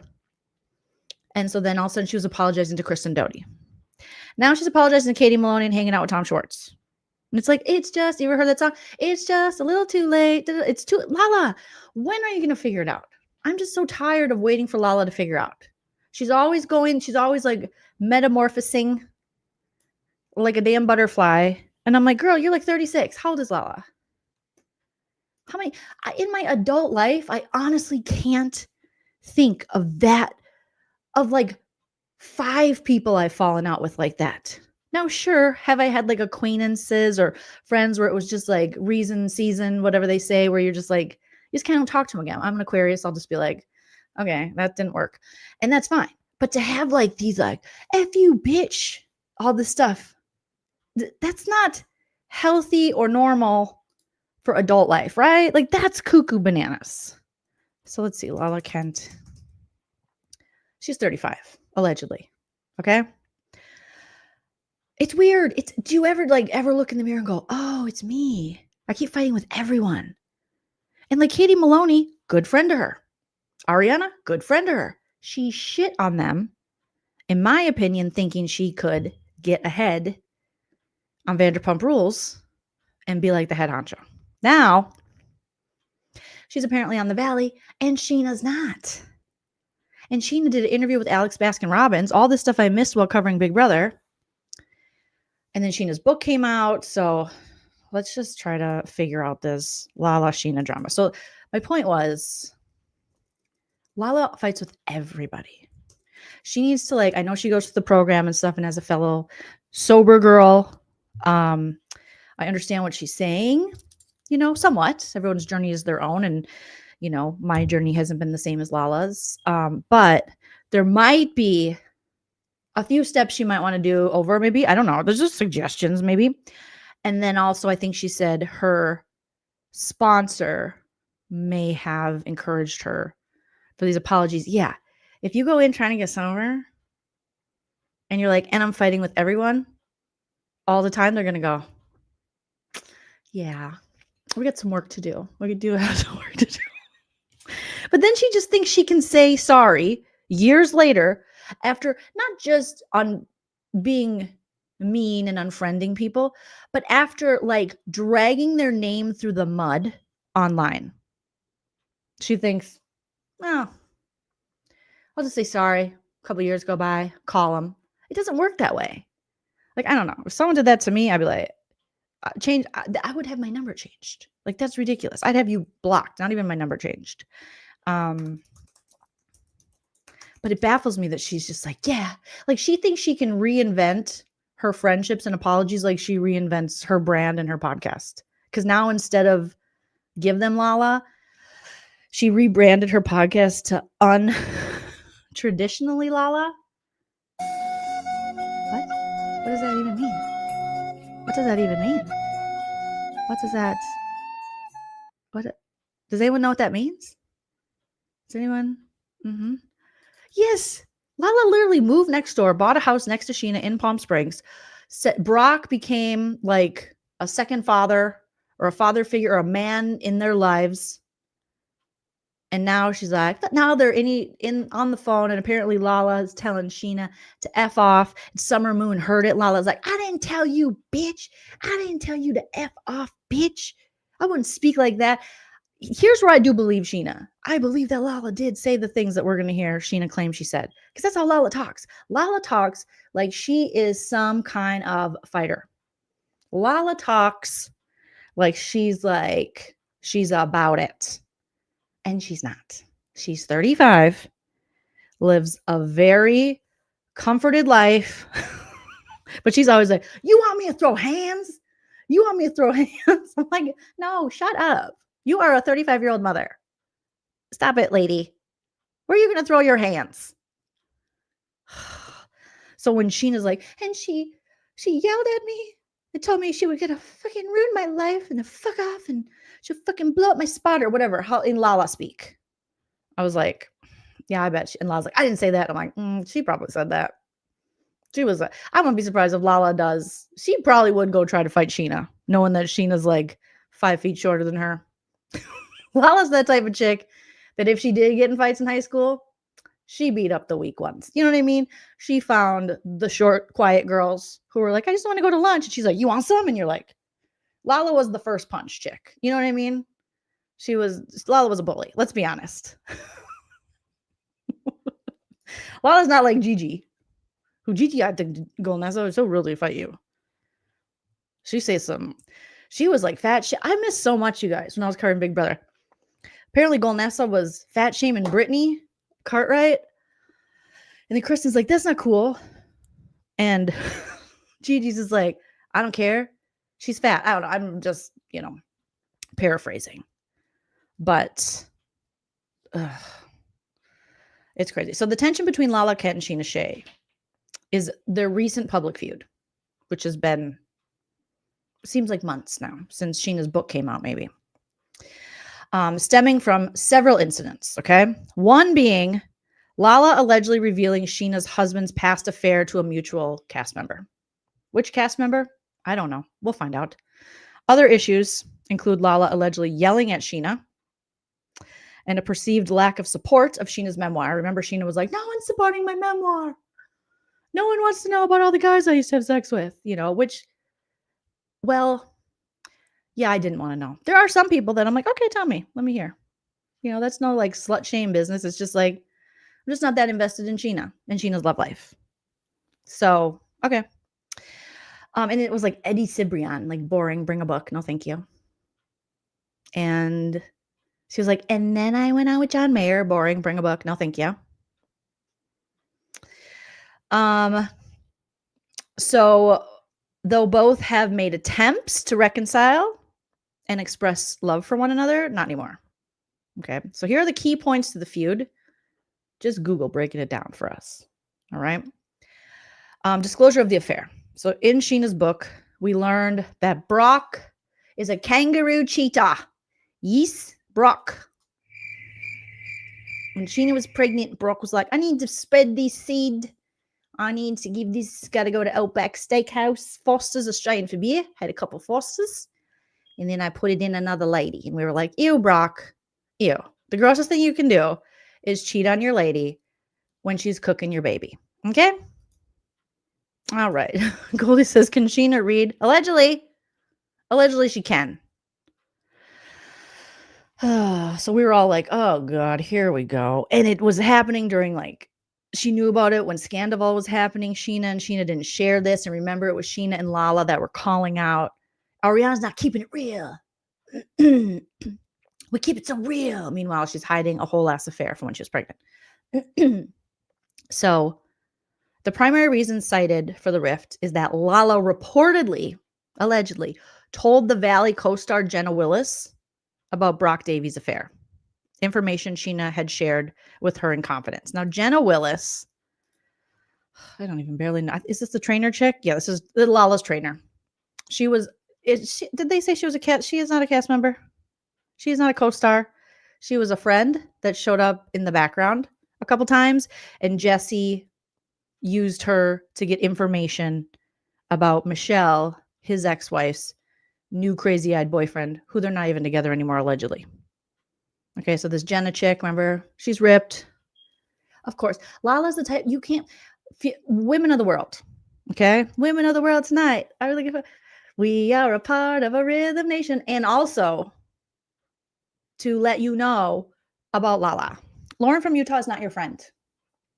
She's just not. She's going to share your secrets. She's going to enjoy sharing your secrets. She's going to talk shit behind your back.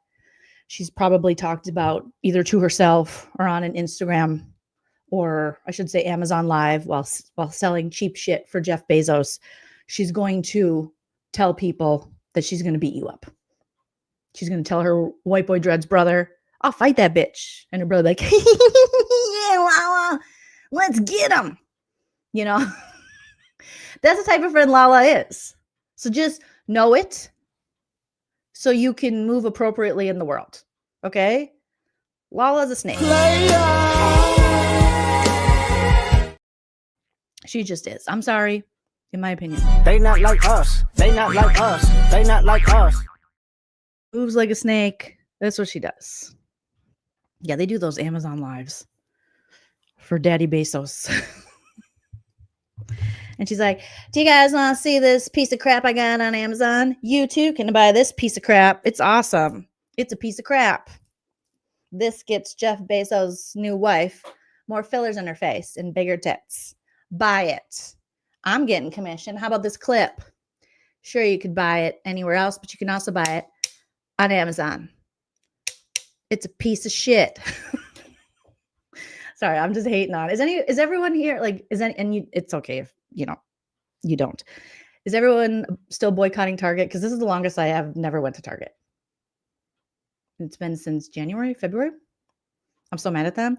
And also Amazon. I got rid of my Amazon wish list. I'm an Amazon influencer. I could go live and sell shit. And I'm like, no, fuck you. Fuck you. I hate you guys. I'm not perfect, but there's a few things that I'm like, I'm far from perfect, but there's a few things where I'm like, I feel betrayed by these assholes. And who tunes in? I used to, because you get tea, because they used to drop tea about the show, like when they still had Vanderpump during these Amazon Lives. Okay. All right. No Target. I feel like I'm the last one. Yeah. I was like, I'm done with you. I'm done. I don't buy from them anymore either. Okay. It's good to see a couple of you still in the no Target. You guys are my people. Sometimes it feels like everyone's just like, whatever. And I get it. It's rough. I don't want to be like, don't do that. I just am I flick off Target when I drive by. I go, fuck you. Like Target was my space. It was my home. It was my happy place. It's from Minnesota. We claim that shit hard. I've spent more time in Target than probably school. Okay. And I have a bachelor's degree and half a master's. All right. But anywhere in the world I'd travel to with comedy, anywhere I'd go or move, what if I felt alone, I'd find a Target. Half my house was decorated in Target. This flannel, I think, was from Target. And it did me so dirty. The only thing I wanted was a Target sponsorship so bad. And then they turned so dirty. And I was like, oh, you dirty dogs. You lost me forever. Forever. They're good. Moving on. But anyways, but Lala, she don't care. She's on Amazon getting Daddy Bezos money. She don't care. So, but a lot of them are. So whatever. No offense, I drink water out of plastic bottles sometimes. I'm the devil too. But so that's the first thing. Apparently Lala told her trainer, because of course she does. And it's like, really, bitch? Scheana's gonna share with you. And this isn't a pro Scheana stream per se. Okay? But I'd be pissed too if I told my close friend about my husband's affair and they then went and told their trainer. Like, what? Keep that shit to yourself. Okay? Lady Jane, you've never shopped at Target. Good for you. Good for you. I like the way you guys are. Amakat says, been boycotting them for years. I don't like the layout in their stores. Oh, Target? Drag them in the chat, you guys. They've done nothing that would incentivize me to shop there. Get them. Get them again. Hit them again for me. Get it. N-Dub. I feel like me and N-Dub, we're like related. No Target, no Walmart. And I do basically no Amazon. Like I can't remember the last thing I ordered from Amazon. And I was like ordering regularly. So if anything, it'd save me money. You know. Yeah, hashtag no plastic bottles. But you know, sometimes a bitch has just got to get the Kirkland signature and just think, you know, someone in the chat once said, Joleen has reduced her carbon input by a bunch by not procreating. So this is my one splurge for not procreating, allegedly. But yeah. Worst part is that Scheana and Jenna were not getting along. Oh, Lala. Well, see, Lala's dirt. These kind of women, and even as men, you know, because you could find yourself in a relationship or a friendship with Lala. These are the type of women and people, I should say, in general. You gotta be so. Oh, you gotta watch out for these snakes because they don't wish good for you or others. They wish good for themselves. They move in opportunist, slimy ways, and they will sell your stories out to your highest bidding enemy, okay? Then perceived betrayal, some more perceived betrayal.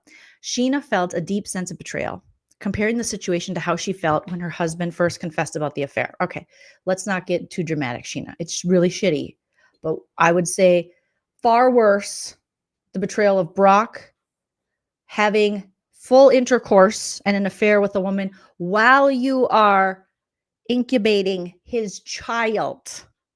That to me is disgusting. Men like that, done. We're done now. Okay? No more vagina for you. For life, there should be a thing. When Joleen is present, I will sign into law. Hear ye, hear ye. All men who stick their dick inside of other women while wife is incubating baby, no vagina forever. We take the penis and whatever else pleasures you, go bye-bye. Okay? That's what we do. Because that's low down. It's one thing to cheat. It's another thing to cheat while your wife is creating a freaking miracle for you. Okay, but I digress. Scheana also mentioned other specific instances of conflict, such as Lala yelling at her during a play date. Raise your hand in the chat if you can hear Lala going.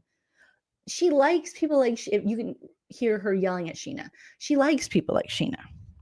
She can yell at people like Scheana. She deems Scheana as weaker than her.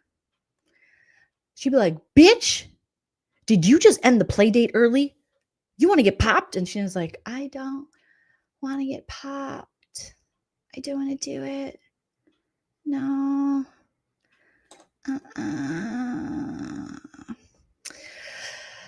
Oh, God. Yes, facts, my friend, Shannon. Very good. That's a good point. I'm a cat. I'm liking you. I'm liking the way you think. I'm liking the way you think. You could teach some classes to me. It's Brandy's missed. I mean, it's the karma. It might be a little bit the karma. So there she is, yelling at her during play dates, going, bitch, you want some? And Scheana's like, what?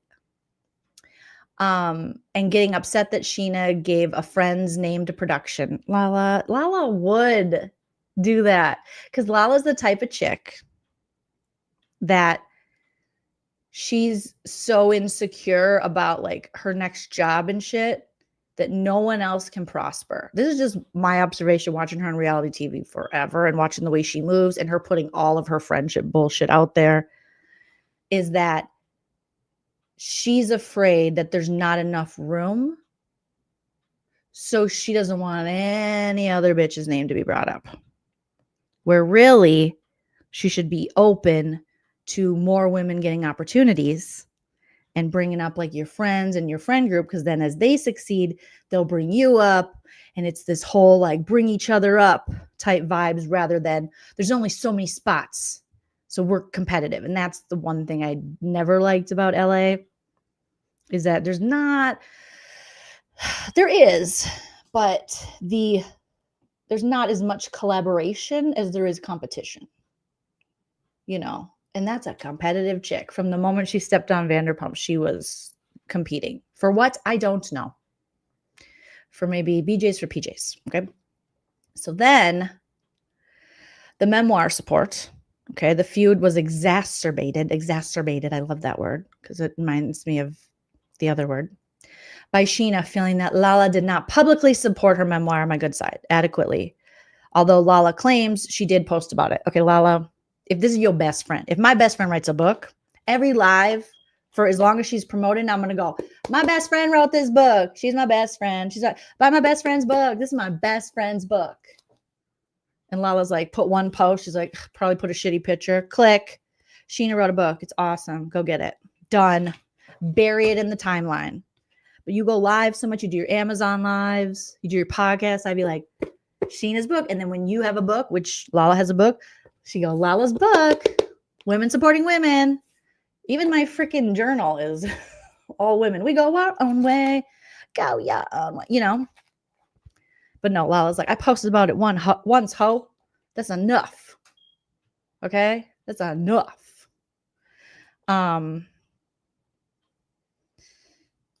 Where do we stand on what Scheana did on? Did Scheana step away or she wasn't asked back? I couldn't see her with her mortgage. Scheana would never step away from an opportunity on reality TV unless they are priming her, prepping her for another Bravo opportunity. Why would she step away? Lala and Scheana held on to Vanderpump like this. They were willing to, Scheana was willing to burn Ariana, and Lala was willing to burn Ariana and Katie to stay on the show. They were willing to simp for Tom Sandoval. That's some low down, dirty, needy dog shit right there. Okay. So you can't tell me that Scheana's like, I turned it down. No. They not like us. They not like us. They not like us. I heard her tell Alex Baskin-Robbins, thank you, witness. I heard her tell Alex Baskin-Robbins, Tell him I turned it down. and I was like, girl, you haven't turned down anything ever. They not like us. They not like us. They not like us. No. Scheana, we don't believe that. Quit lying to us. And just because Alex said it, that man lies too, allegedly. Come on. He's been hiding the crimes of Jax, Sandoval, Schwartz for years. I don't believe a word Baskin-Robbins says. I don't even eat Baskin-Robbins ice cream anymore. I don't even know if they make it. But if they do, I'm not eating it. I'm boycotting that too. Pretty soon I'm not going to be able to go anywhere. I'm just going to spin around in a circle and love every minute of it. Just me and my dogs and you guys. And that's that. Okay? Yeah, turned down for what? Okay. So Scheana was like, I wrote this great book, my memoir, My Good Side. And Lala's like, I posted about it, ho. You want more than that, bitch? You better pay me. That would be Lala. Because you know she's jelly. Because didn't Scheana got on the New York Times best seller list, right? Let's see. Scheana, NYT bestseller. Yeah. Lala wanted that so bad. Pretty much every Bravo person she knows. So Scheana got it. Stassi, New York Times bestseller. Teresa Giudice, all kinds of people. And Lala didn't get it. Lala's from Utah, Allie. Her name is Lauren from Utah, but she calls herself Lala and she does this. She's like, you want to get popped? You don't want to step to this. Like, step to what? Step to what? Yoga pants and a bad attitude? Like, what am I stepping to? Okay, ma'am? Please. Let's be adult about this. Oh, I know. And that they have my favorite ice cream, Ben & Jerry's. They have the milk and cookies. It's so good. Bye, Archer. Thank you. We'll catch you on the replay tomorrow. Get some good rest. You deserve it. Okay? NW says, I think Scheana's been trying to rebrand as a girl's girl since Scandal. Oh, yeah. Remember she was in Allie's girl's girl video? And she's like, I have to be a girl's girl. I'm in the girl's girl video. We're like, Scheana, no. No. Okay. So it was the memoir. It was telling Jenna Willis, the trainer, about Scheana, about Brock's kangaroo affair. And then the two. Okay, so they had some reconciliation attempts, and this is all obviously on social media for public consumption. They put it out there, you know, because they want it watched. Despite the conflict, both have expressed that they are working through it and have love for each other. Lala has posted about Scheana's book. Okay. I heard Lala posted a picture with it upside down. It was the back of it. They were like, what is that? She's like, I don't know. She did something. Lala threw it in the garbage like they did to Garcelle's book on Beverly Hills. Lala's like, you can get this book. Here's where I store it. I file it in a very special place. Let me show you guys the filing cabinet for Scheana's book. Okay, I file it right in here. Very nice place with my Kleenexes where I dab my lipstick. This is where I file Scheana's book. Okay, if you want one, you can go get it and you can file it in a nice filing cabinet like that too. With Melissa Gorga's sprinkle cookies. Yeah, you can. So, they recently had a pleasant get together with their daughters, but that went awry. Both are navigating the public nature of their fallout. I would say they are building it up. Okay, so let's now listen to some clips. So now that we know a little bit of the backstory, we're digging in, we're doing stuff, we're doing the research, the really important things. Scheana talks about her relationship. I think she was talking with Ryan Bailey. God bless Ryan Bailey. Because, man, I couldn't. I couldn't listen to that. I'd be like, you know how dumb you guys sound? I just would say it because I'm 45 now and I just say the things. I say the things. And if you don't agree, you don't agree. I'm sure she wouldn't agree. But I say the things. Okay. So this is shout out to the Bravo investigator on the Instagram. Go show them all the love, the likes. Shenanigans, obviously. Always on shenanigans. Always got to monetize the drama. So Scheana talks to her relationship with Lala. We aren't good. Okay, let's hear what she has to say. Can you guys hear that? Oh, no, because Instagram likes to immediately mute things. All right, here we go. Seemed like she said, like, Scheana is sheening, and then is that? Let me see if I can hear it with my earpod because it's low for me. Oops. Come on, Joleen. Get it together, girl. Get it together. All right. revealed this conversation that you guys had where you cussed at her or she cussed at you. Is there? I think I have to turn off my. I gotta turn off the sound effects machine because I think it's holding me back with my sound.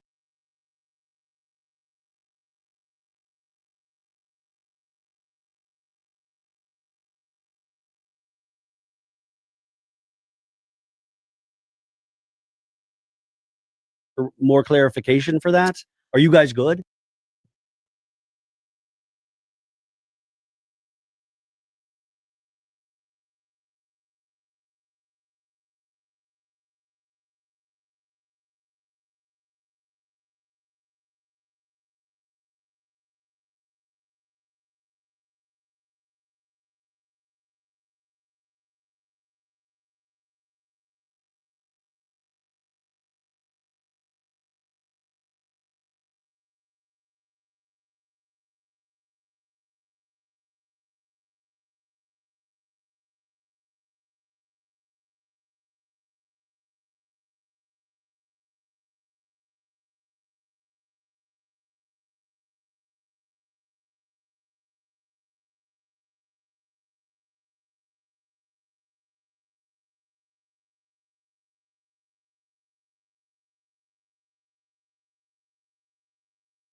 Where's Meredith Marks when I need her?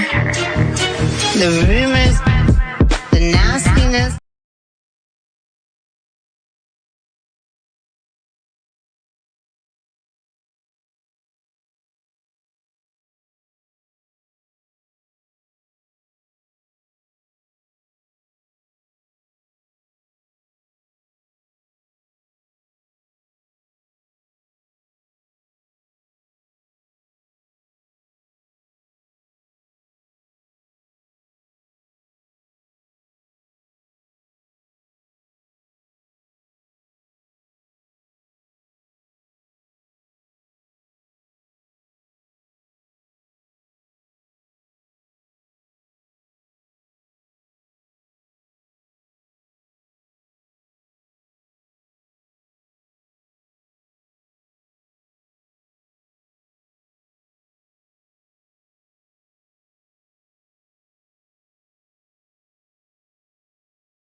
All right. Can you guys hear me? We're back, baby.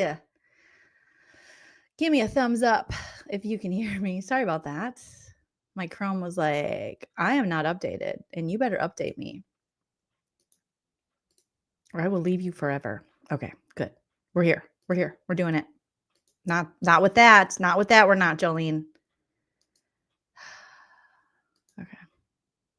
Where's just my single? There we go. There we go. Now we're cooking. We're cooking. We're back. Yay. Okay. Yes, Costco is like my jam right now. Costco is keeping me busy when I got the stuff to get. Costco's the way. So thank you guys. All right. So back into this mess. Let me just pull it back up here. We're still talking Scheana, Lala, and the feud heard round the valley. All right, let me pull up this. So actually, let me just open my messages where I have the link. Yeah, Costco, Albertsons, name all the good stores we should be shopping at, guys. All the non-yucksters. Feel free to put it in the chat for your fellow lean teamer where we can go. Okay, hold on real quick. Did you guys see that Brittany, she got her ass on Mommy Makeover. Get it, girl. I saw her before we go back and dive back into the Lala and Scheana of it all. Brittany detailed her mommy makeover. She was like, they done took my tits out. No, I don't know if she said that. I don't know if she said that. Yes, thank you, Drew Solo in the Mojave Desert. Smack that like. Smack that all on the... Okay. Let's see. Here we go. We should not have the same issue. So here's Brittany detailing her mommy makeover on her podcast where she got rid of Jax for the when reality hits. Let's hear what she had done. I was like, I think she got tummy tuck, but maybe she got them titties smaller. My implants taken out. Oh my God. I knew it. Hallelujah. Hallelujah. Hallelujah. Hallelujah. Hallelujah. This is just for Brittany's health reasons. I've wanted her implants out. I don't care. Do whatever you want with your body. It's your body, your choice. But I know Jax wanted them babies. I know she was like, it's okay. I kind of want to. But no.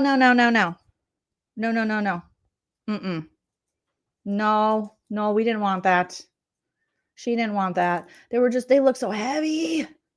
They look so heavy. And he was like, I'm paying. So I get to pick the size. And we're like, ick. So let's play a little celebration song for Brittany. Hopefully you guys can hear the sound effects. She's like, I got my implants out, y'all. I got my implants out. Give me a thumbs up if you can hear, if the sound board is working. Okay. I got a smaller size put in. They took out some of my breast tissue to help make it look smaller as well. And I got a lift. So my boobs are perky. They are beautiful. I am so happy. So that is everything I got done. I got abdominal reconstruction, lipo, tummy tuck, and breast implants taken out, smaller ones put in, and a lift. And I'm sorry, what? Abdominal reconstruction? Is that just normal with like a tummy tuck? Forgive my ignorance. That sounds serious. I got abdominal reconstruction. I got cranial reconstruction. I got brainial reconstruction. Am so freaking excited. I got my implants taken out. I got a smaller size put in. They took out some of my breast tissue to help make it look smaller as well. And I got a lift. So my boobs are perky. They are beautiful. I am so happy. So that is everything I got done. I got abdominal reconstruction, lipo, tummy tuck, and breast implants taken out. Abdominal reconstruction? She goes so fast. When did she start talking so fast? Tummy tuck, breast lift, smaller implant. Did I miss anything? Smaller ones put in and a lift. And I am so freaking. She's going to feel so much better with smaller titties. I'm telling you, I want to be in the itty bitty titty committee. The older I get, the more the itty bitty titty committee is calling me. I told him and husband, Shell, I think unless I can lose weight and lose these fat tots, if I don't, I'm going in. I'm saying, get gone. I want some A's. I want some A's under a little t-shirt. You just throw on a t-shirt, no bras. I'm in perimenopause now. I don't want to deal with no bras. Just one more thing to sweat through. Okay. Put me in I'll be the president of the itty bitty titty committee. I want to jump and my chest doesn't know I'm moving. I don't care.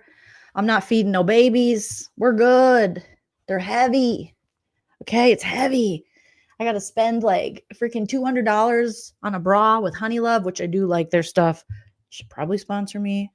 Honey Love. I like because they have like decent size straps. You know, they have different kinds. I think it's Honey Love. But I'm tired. I'm tired of paying for bras. I just want to throw on a shirt and go. Okay. But yeah, she got all the things. Because I saw she posted a picture and she had like those little drainage tubes that look like Kool-Aids coming out.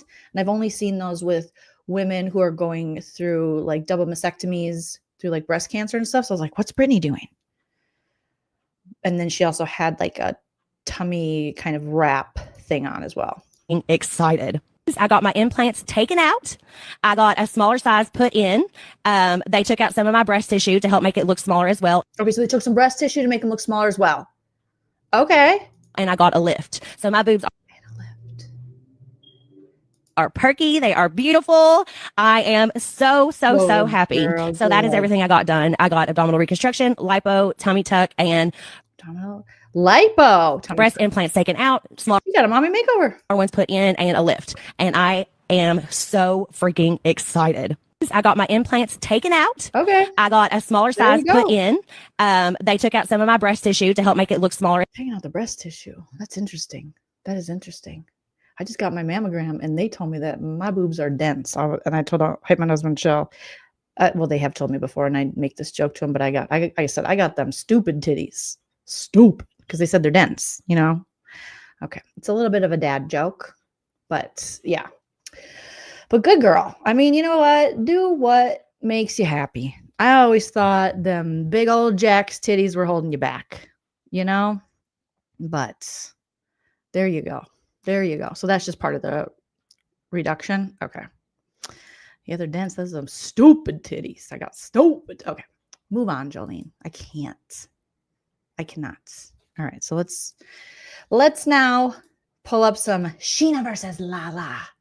Let's see how ridiculous these moms can sound. I mean, aren't they busy enough?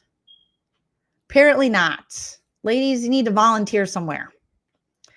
That would be nice if they're like, instead of fighting, we're just both going to head to our nearest animal rescue and we're going to start volunteering. We're going to clean the animals, feed the animals, clean up their areas, you know, go out and get people to adopt, don't shop. That's what we're going to do. We're going to help some people. Let's do it. And instead, they're like, nah, I'm going to go on Instagram Live and talk about Scheana. I'm going to talk shit about her. She a bitch. All right. So here's Ryan Bailey with Scheana. And again, Ryan, you are just far more patient than I. Far more patient than I. Because I'm like, I would be like, what? Okay, Jolie, let's hear it. On that, because it seemed like she said like Scheana is Sheening, and then revealed this conversation that you guys had where you cussed at her or she cussed at you. Is there more clarification for that? Are you guys good? No, we're not. I'll just say this. I cannot imagine. I know where the sushi restaurant is that she goes to. And how quickly she called me after leaving school. I cannot imagine that she was at the sushi restaurant and parked in time to call me.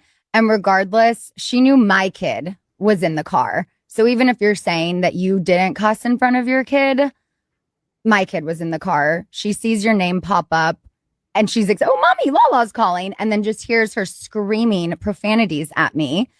And yeah, so, and also I did not say, fuck you, bitch. Did she say she's going to F up your life if you... It was a lot of F-bombs and a lot of screaming, and I had to hang up on her. She kept calling back, texting me, and I'm like, she's like, you're not going to apologize? And I was like, you come at me like that, you don't get an apology. And then I put my foot down, and from that moment, she realized that I'm not someone she can walk all over anymore, and our relationship changed after that. You have so many mutual friends. Are there any intermediaries trying? I gotta talk to Ryan. How are you not laughing? I'd be like, are you for real? Are you two for real? I know the sushi restaurant she goes to. And I know I was in the car and Summer Moon was like, Mom, yay, Lala's on the phone. And I answer, I go, hello, yay, Lala, you're on speaker in the Range Rover. What's going on? And Lala's like, fuck you, bitch. Lala, Summer Moon can hear what you're saying. I don't care. You want these hands? I don't want your hands, Lala. I know you're at your sushi restaurant. I know how long it takes you to get to your sushi restaurant. And you're cussing at me in front of my baby. I don't give a fuck. Like, this is not real. And they're not even on a show doing this. This is just how they live. This is so stupid. It's so stupid. Kitty meow, are you saying it's all acting? Is this, I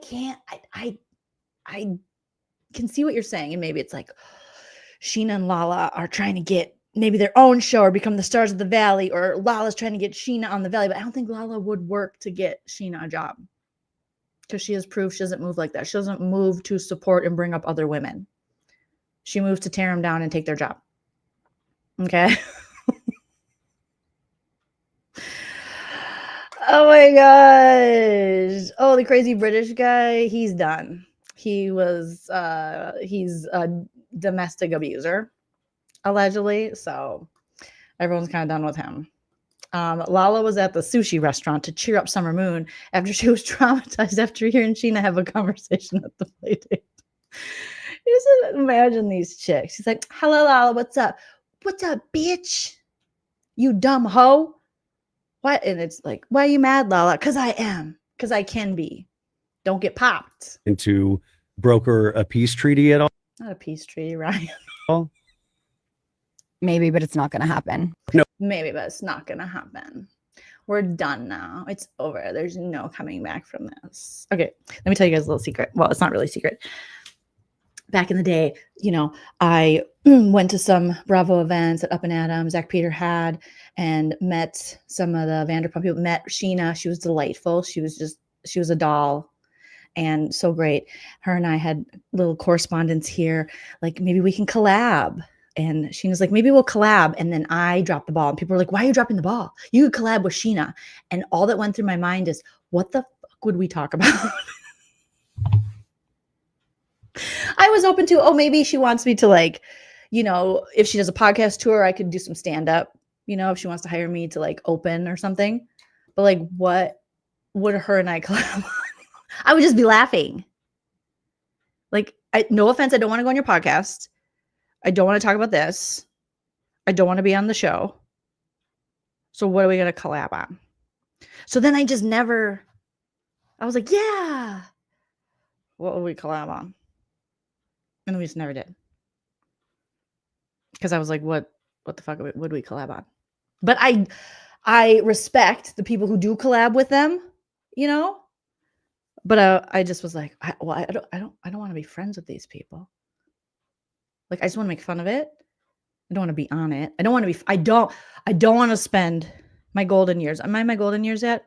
My mid-life. I don't want to spend my sweaty perimenopausal years fighting with bitches with filler. And I'm not saying I'd never get filler, okay? I'm thinking about it. I just don't want to do that.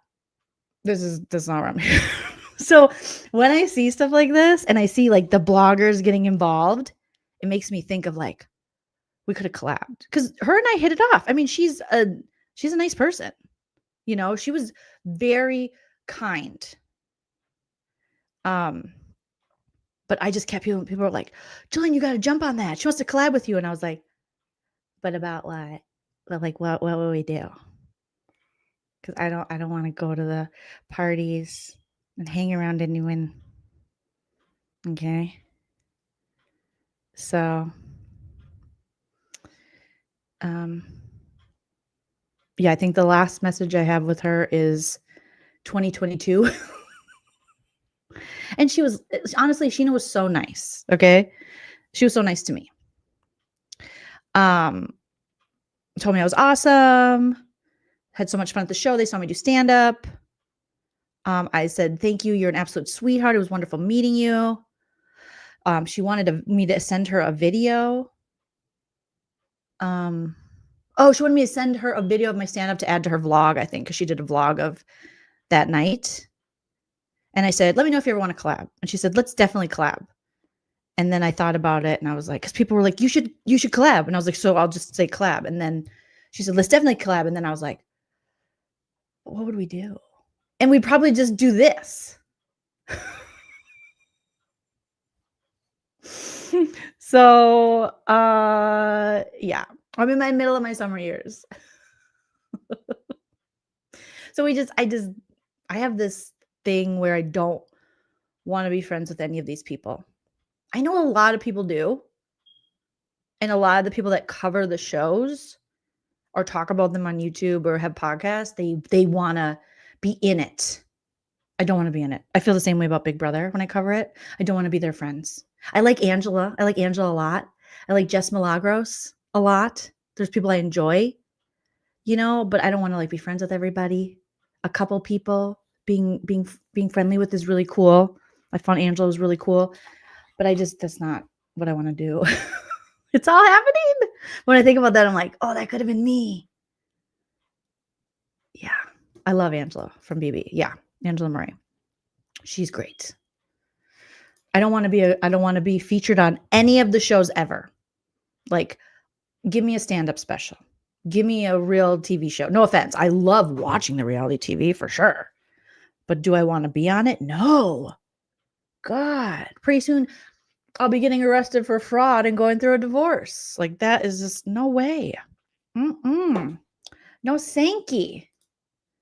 So I probably dropped the ball, and I'm sure she's like, what happened? What's wrong with that girl? But I just was like, I don't want to do this. I don't want to do this anymore. Realification. Thank you so much. It's so good to see you. Thank you for the super chat. Jolene, you're muted. Oh, that was earlier. Thank you. Where Jolene at? Sherry Shepherd asked that. Yes. Oh no. Tamar Braxton said, where Jolene at? But there's another story with Sherry Shepherd. So thank you.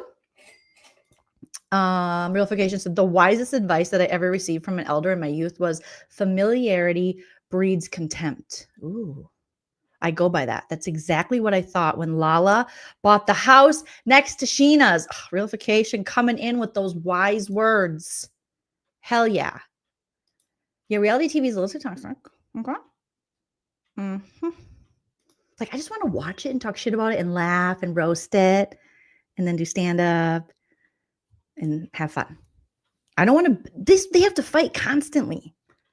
That is so stressful. I like to watch people fighting, duh. But do I want to be in the fights? No. Know if you're able or even want to speak on that, because it seemed like she said like Scheana is Sheening, and then revealed this conversation that you guys had where you cussed at her or she cussed at you. Is there more clarification for that? Are you guys good?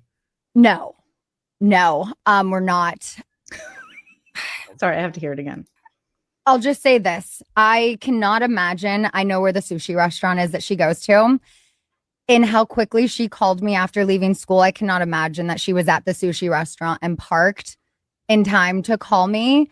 And regardless, she knew my kid was in the car. So even if you're saying that you didn't cuss in front of your kid, my kid was in the car. She sees your name pop up and she's like, oh, mommy, Lala's calling. And then just hears her screaming profanities at me.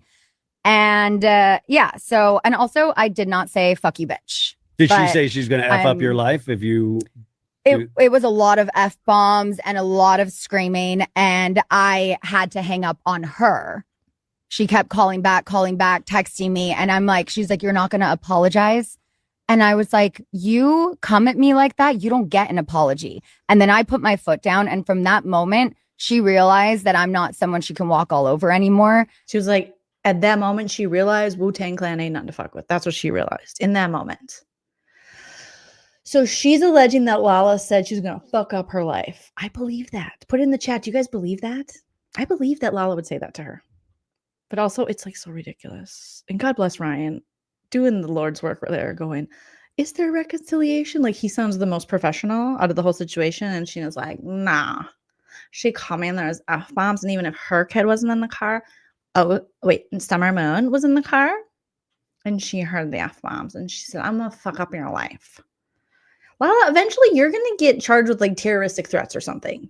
You can't just be going around telling people you're going to fuck up their lives. Like, what are you on an episode of Bad Girls Club? Like, what is with this chick? Right? I believe it. She moves like that. Alex, she just talks like that because she thinks she's tough. It's weird and unnecessary. It's unnecessary. Amakat, I think you asked if I cover 90 Day. I used to. Me and my mom used to do it. And then the show just got boring to me. And once they kept platforming Angela and No Neck Ed, I was like, I'm done. I didn't like it. So unfortunately, yeah. If you look back, we probably have some old streams. I used to love doing 90 Day People impressions though, because they had the fart jar girl dated the Australian chick, remember? I forget their names, but that's the fart jar girl and the Australian with pink hair. This is years ago. And it was there. I did impressions of her. And then I loved the Australian storyline because I just love Australians. and New Zealanders and all of them. Okay, so anytime I can do that, I love it. But I just can't do 90 day. It's too toxic and gross. Yeah. We tried, me and my mom did. And then after a while we're like, ew, I can't do it. Okay. So here's another one. What's this one? Does this have sound? Okay. Okay, that's the Katie Maloney one. We'll go back to that. All right. Let's see. I know it's sushi. I just can't get over it. I know it's sushi restaurant she has that. So obviously, I know that her coming out have been in the car, but I was in the car. Summer Moon was on the car. Okay. Here we go. Let's see. Let me pull this one down and get the new clip up. I think this one is also about the two of these ladies, and they're just fighting. And again, it's like, Scheana, you're not even on the Valley. Apparently, it's Schwartz and Lala who are like the new cast members, which I did not want Lala. I would almost rather have Scheana if we have to have one, I guess. But I guess that comes with Brock. So I don't know. Okay, so this one is Breaking the Rules pod clips on Instagram. Shout out to them. This is from Shenanigans on the 3rd. So Scheana is we don't have to pull up some episodes of Shenanigans and get the whole context maybe and just roast it up. Let me know in the comment section or replay crew if you guys want me to go back into roasting. I was roasting the episodes of Scheana and Lala's podcasts, and they're good for roasting, but sometimes it's like, ooh, well, you have to roast them. Otherwise they're very boring, no offense. Okay, here we go. So Ariana and I used to talk about the Lala apology tour. Oh, so now Scheana's missing Ariana. We could have told you Ariana was a better friend.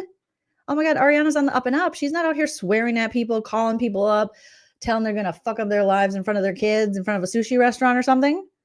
She's just booked and busy, taking trips, looking happy, body, just looking good. There had been 2 things prior to that where we were already rocky, and this just tipped me over. She called me at a time when my kid was in the car. Her kid was in the car, screaming and yelling at me, cussing over a play date being overheard. And it was just like, you couldn't give me some grace. There's no malicious intent, especially when it comes to the kids. That aside, there was another incident with our mom friend group and me suggesting for the Valley this season, they asked, who's your friend group outside of the core group? And I'm like, oh my God, Lala and I have all these amazing moms. They're dynamic, they're diverse, they're this, they're that. She got mad at me for giving the moms names to production because she said she likes these women and she doesn't want to go toes with them. I'm like, okay, Lala says that. So I'm going to go toes. I'm going to go toes. Like, why does she say that? We're about to go toes. I think I still have a clip of her talking about going toes. And I'm like, what does that even mean to you, ma'am? Ma'am, this is a Wendy's. No one needs you to go toes. Here she is. The things that come out of his mouth, if he were to pull that on me, like, I'd be catching a case. Like, I'm putting claws in you, dog. It gets my blood boiling just thinking about it.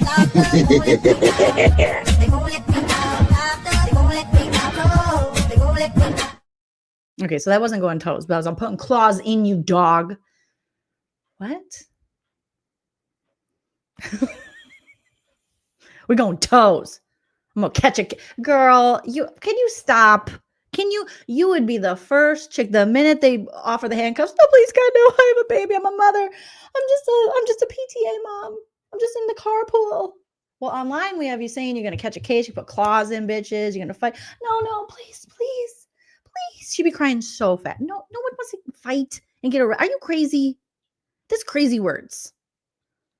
Oh my goodness.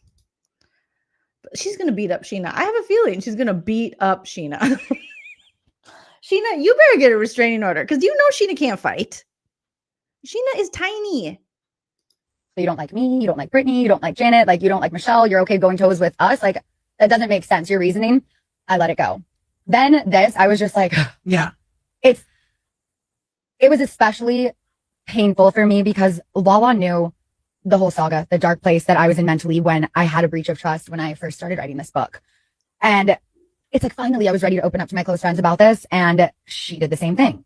This is not, a safe space for me. This is not a friendship I feel good in. And this has been a pattern of behavior for years, and I remember Ariana and I would talk about this before every reunion. Like, oh, are we ready for the Lala apology tour, season 5, season 6, season 7? It was like every year she'd treat me like shit and then come to the reunion and cry and apologize, and I would forgive her. And it was just like a rinse and repeat. And then it's just like, okay, well, with her, sweep it under the rug, get over it, move on, get over it, move on. I don't want to just get over things and move on now. I want to place boundaries and have a little more respect for myself and the circle that I'm keeping. Yeah. I want it to be people I trust. Okay, this isn't even the first incident. There had been 2 things prior to that. Did you really? I mean, why did you stop your friendship with Ariana to go with Lala? Did you really think, if you knew that and you and Ariana had these conversations and we all saw the Lala apology tour season after season, why would you trust her? Why would you want to? I feel like Scheana she has this like people pleasing, but also you threw your real friend, your real bestie under the bus to hang with Lala. This doesn't make any sense. Oh my gosh. It is just, these 2 are cuckoo bananas. Brooklyn Rose. Thank you so much. Beautiful name. Go Toes. Sounds like gangster talk from the 30s. Like, you want to go toes? She's like, dog. You want to go toes, dog? I'm like, please stop. I'm not doing toes. You want to go toe to toe? Oh, you mean like footsie? No, toes. I don't really like foot fungus. No. Nichols says, last time I watched Lala on TV, she was dating some overweight married movie producer who was going bankrupt or something. Yeah. She had a baby with him. Yeah, she did. Alex says, Jolene RHAP recently had a game of Mafia. I saw that they do that with a cast of BB, Survivor, etc. players, and it might be fun. Watch for you, Carolyn. I watched the clips of Carolyn from Traders and Jimmy from BB have a huge fight. Well, Jimmy, I feel like Jimmy went at Carolyn. Like, dude, slow your roll. Slow your roll, okay? Don't be coming after, a little disrespectful. Yeah, go support Puya. Does great 90-day recap. Love it. Go support him because God bless them for being able to cover it because I can't. Realification says, Jolene, do you think Lala's a dry drunk when it comes to her anger issues? And it's hard to say. Could be. I don't know. I just know she's not happy. You're not a happy person if you're always in drama and you're always blaming other people and you can take no accountability. I think Lala's ego is going to be the death of all her relationships. Okay. She got to drop that shit, but she won't. And she is angry. She's very angry. And I think I don't know, I'm not a therapist, but maybe figure that out. Figure why you want to fight people. Figure that shit out. Oh, yeah. Scheana, you couldn't even hit Rachel Raquel with a closed fist because of her nails. She's like, look at these nails. Look at these nails. I can't close my fist. Look at these nails. Look at these nails, guys. I can't. One of them has a cherry. I can't close my fist. So I can't punch her. Oh, Kiki getting in the OC drum. I'm like, what? I just think that's so below Kiki. She was killing it. She's doing so well. And maybe this will help her. I don't know. But I thought she was just killing it as far as like content creator, Bravo content creator, podcast, Instagram. And I'm like, why is Kiki? Because when people would talk about, Kiki's podcast, Kiki on Instagram and stuff, I think she was one of the more, I don't know, I thought she was one of the more respected accounts, Bravo accounts, Then all of a sudden she got herself mixed into this and into the drama. Shout out to Kiki, Monique, the Talk of Shame. I mean, she's got a shit ton of followers. She does a Radio Andy show, I think, with Jorinda. She's always at Watch What Happens Live. But maybe that was her goal, is to get on Bravo. Maybe they want to turn her into talent on Bravo. I don't know. But I was like, what? I just hate when the bloggers get on the show. I don't like it. It just ruins it. Not my fave. So it becomes cringy. I don't like it. No. So, all right, let's see what other one we have here. Okay. This is so stupid. Oh my God, this is so stupid. So this is from the account, and I'm not saying they're stupid. I'm saying this story is stupid. Oh boy. Is from Bravo Bree. Shout out to Bravo Bree.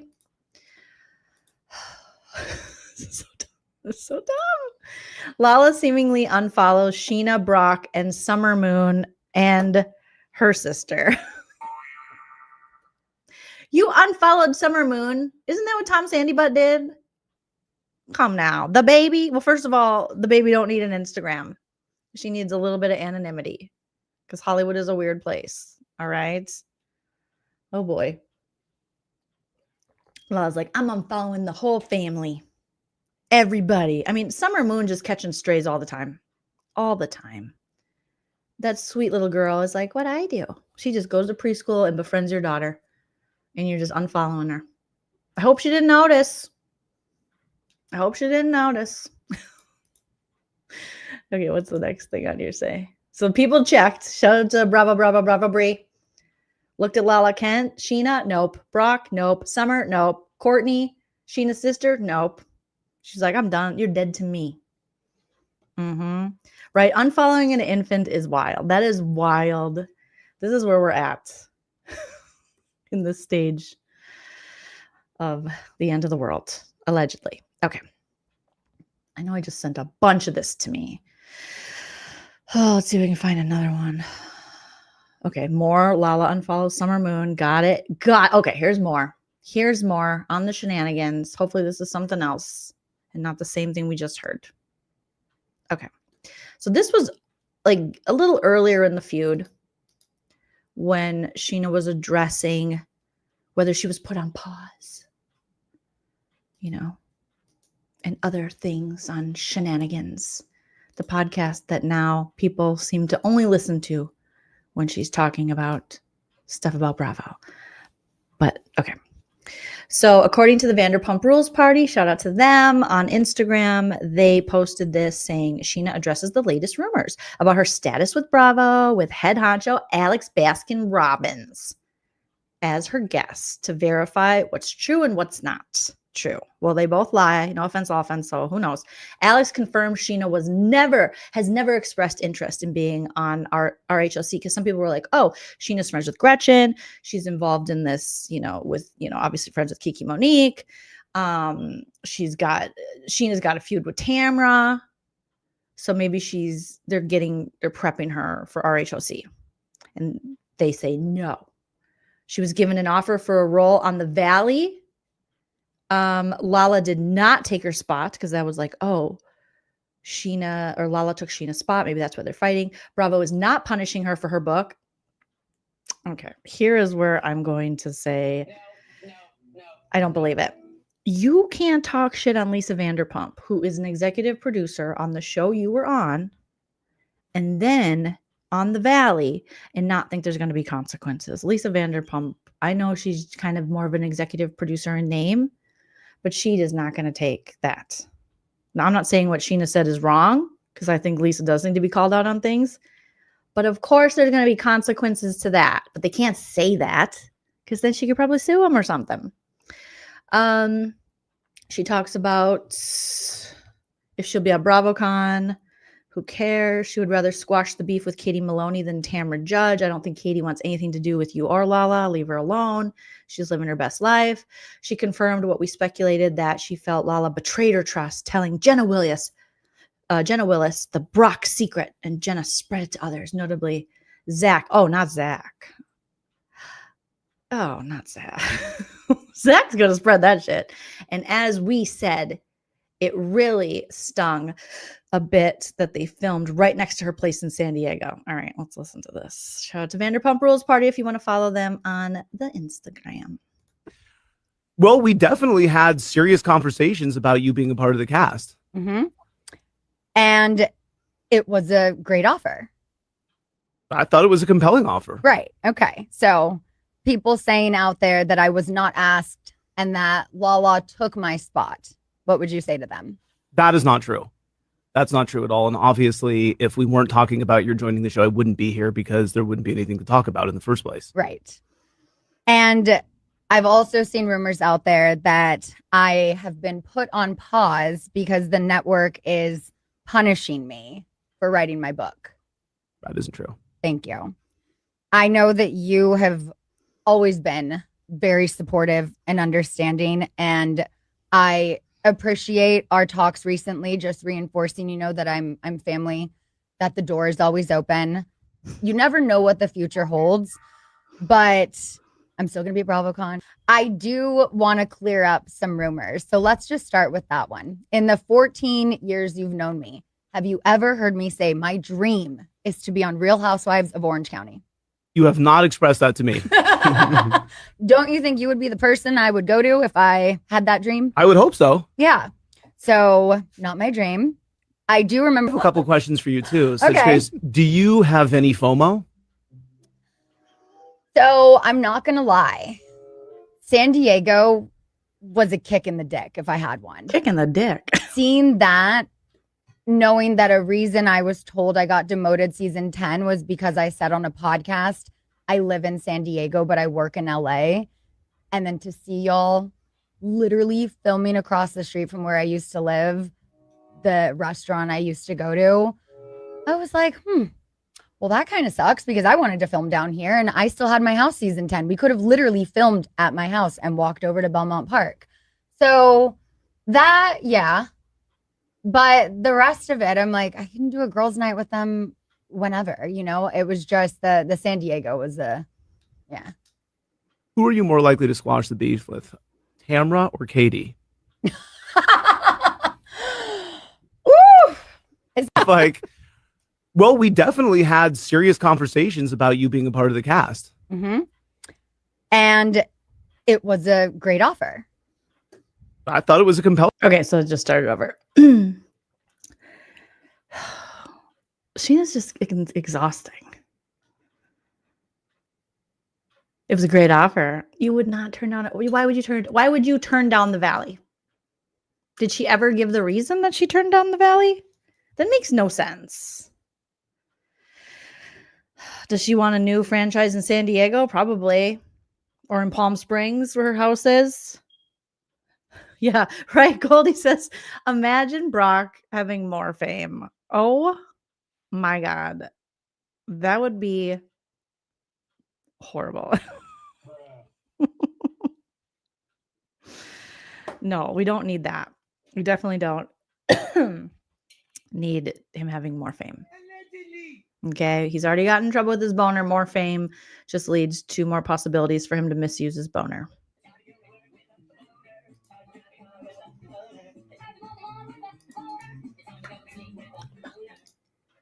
Okay, so then there was a Lala response to Scheana's podcast because Scheana's been doing a lot of podcast episodes. Lala's been responding, some on her podcast, some on her Amazon Lives. Yeah, now. All right, so here's one of Lala's just, bothered responses in her home with all that she's got going on. Okay, here we go. Let's see what she has to say. Lala responds to Scheana's podcast. Shout out to Vander Pod Recaps on Instagram for clipping this. The only thing I'm going to address about Scheana's Sheening podcast, fucking insufferable. I don't think you just can't come back from this. Lala she hates this woman. Lala always finds a way to hate her friends. She always gets to this point. We've watched it happen so many times where she's like, ugh. She just has contempt for people she claimed to once love and be close to. It's crazy. I have never seen a woman break up with so many women in my life. It's weird. Is when she lied. She talks about a moment that we had that somewhat had to do with our kids. She claims I cussed her out in front of my kid. She wasn't in my car. I was annoyed that her lack of self-awareness now entered my child's world, So I tried to lift my kid's spirits by taking her to go get sushi. I parked the car. I got out of the car, and before I got Ocean out, I called Scheana and basically said, you pull that shit again, I'll fuck your whole world up. Oh, so she did say it. What do you mean what are you going to do? Like, honestly, what does that even mean? Just straight hyperbole. Like, what does that mean? I'll fuck your whole world. How? Why? Why would you say that? And what are you going to do? That seems, oh my God. That's like, stop it. Lala, fake gangster. Please. I'll fuck your whole world up. Ma'am, go to therapy, go to counseling, and go volunteer. Because this is just, this is not it, weirdo. You're being a total dick. You're a hater. They not like us. They not like us. They not like us. God, this chick. I did not miss Lala. And then I think she said, "Fuck you, bitch." Then we hung up on each other. I got my kid out and we. Who talks to their friends like this? Like, you would not be my friend. If my friend talked to me like this, I'd be like, what? I don't know if I've ever had a friend. Maybe I'm weird. I keep my circle pretty small too. But fuck off, bitch. What did she say? She said, I'll fuck your whole world up. And we both said, fuck off, bitch. Huh? That's weird. Sushi. I did not cuss her out in front of my kid. Sounds like she cussed me out in front of her kid, though. Huh? The only thing I'm gonna address about Scheana's Sheening podcast, fucking insufferable, is when she lied. She talks about a moment that we had that somewhat had to do with our kids. She claims I cussed her out in front of my kid. She wasn't in my car. I was annoyed that her lack of self-awareness now entered my child's world, you know? So I tried to lift my kid's spirits by taking her to go get sushi. I parked the car. What did she do? What was her lack of self-awareness that messed with her kid? Look at Christina Coco wrote, enough. I agree, Christina. Even Ryan Bailey said, make it stop. We're going to heart those. So true. I got out of the car, and before I got Ocean out, I called Scheana and basically said, you pull that shit again, I'll fuck your whole world up. And then I think she said, fuck you, bitch. Then we hung up on each other. I got my kid out and we ate sushi. I did not cuss her out in front of my kid. Sounds like she cussed me out in front of her kid, though. Huh? The only thing I'm gonna... Okay. So then it's the transcript of how it went down. But it sounds like she cussed me out. So smug. In front of her kid, though. I can't even do it because I don't have very many lips. I don't have those Lala lips. She's like, sounds like she cussed me out in front of her kid, though. Okay. Oh, my God. Scheana explains why she decided not to film. Okay, here we go. Here's another clip of why she decided not to film The Valley season 3. Okay, what happened? Let me pull this up, you guys. All right. Good Lord. I know you saying in the chat that, oh, wow, you said 90 Day Fiance is toxic. This is, I think, yes, I realize this is toxic and I couldn't take another toxic show. I'm invested in this one more for many more years into this network than I am TLC. So I had to pick one toxicity, and this is the one I rolled with. But your point is valid. Got this. It's the stupidest thing, but 1%, it only takes one comment to sticks. But the episode was airing where I made enchiladas for everyone. We had like a pool party and whatnot. And someone tweeted me and they go, why do I feel like Scheana's the girl who graduated high school last year, but still goes to the high school parties? And I was like, ooh, is that what the Valley looks like for me? That I'm just like desperate and thirsty and I'm like, this is a show that other people have been paving the way for the last couple of seasons. And this is kind of their thing. So everyone thinks it's like, well, how can I make it about me? But I'm like, I'm not trying to make it about me. I'm trying to figure out, what the best next step is for me. And I was at her house and she was telling me how she just really missed going toes with people and that she. Oh, this is when Lala told her, oh my God, I think we heard this, but it's now sinking in. So Lala is saying she wants to do the Valley, according to Scheana, because she misses going toes with people. Oh my God. Oh my God. So Lala just wants to fight. She just loves it. She'll say, I'm changing. I don't love it. But Scheana's like, no, she wants to fight. I just miss going toes. And Scheana's like, people are saying that I look thirsty and it looks like I'm going back to the high school after graduating. Do you guys honestly think Scheana cares about that now? I feel like Scheana has no cringe level. Like it's really hard. There's no shame. Like she's just like, no, I do this, I get my money and I move on. But I don't know. Oh God, this is how I feel. I'm not quite sure why I'm here or what I'm doing, but there's a reason. There's a reason. Not quite sure. I don't know. I know I know Scheana lives in the comments, and so does Lala, but I don't think Scheana would take it that serious to where she would turn down a good offer to still be relevant and on TV. But I don't know. Just my opinion. Just like thrives off of reality TV. And again, she pointed that out a couple weeks before we were about to start filming, asking if I was excited. And she goes, reality TV just scratches an itch for me. And it feels like the first day of school at a new school. That's what Lala said?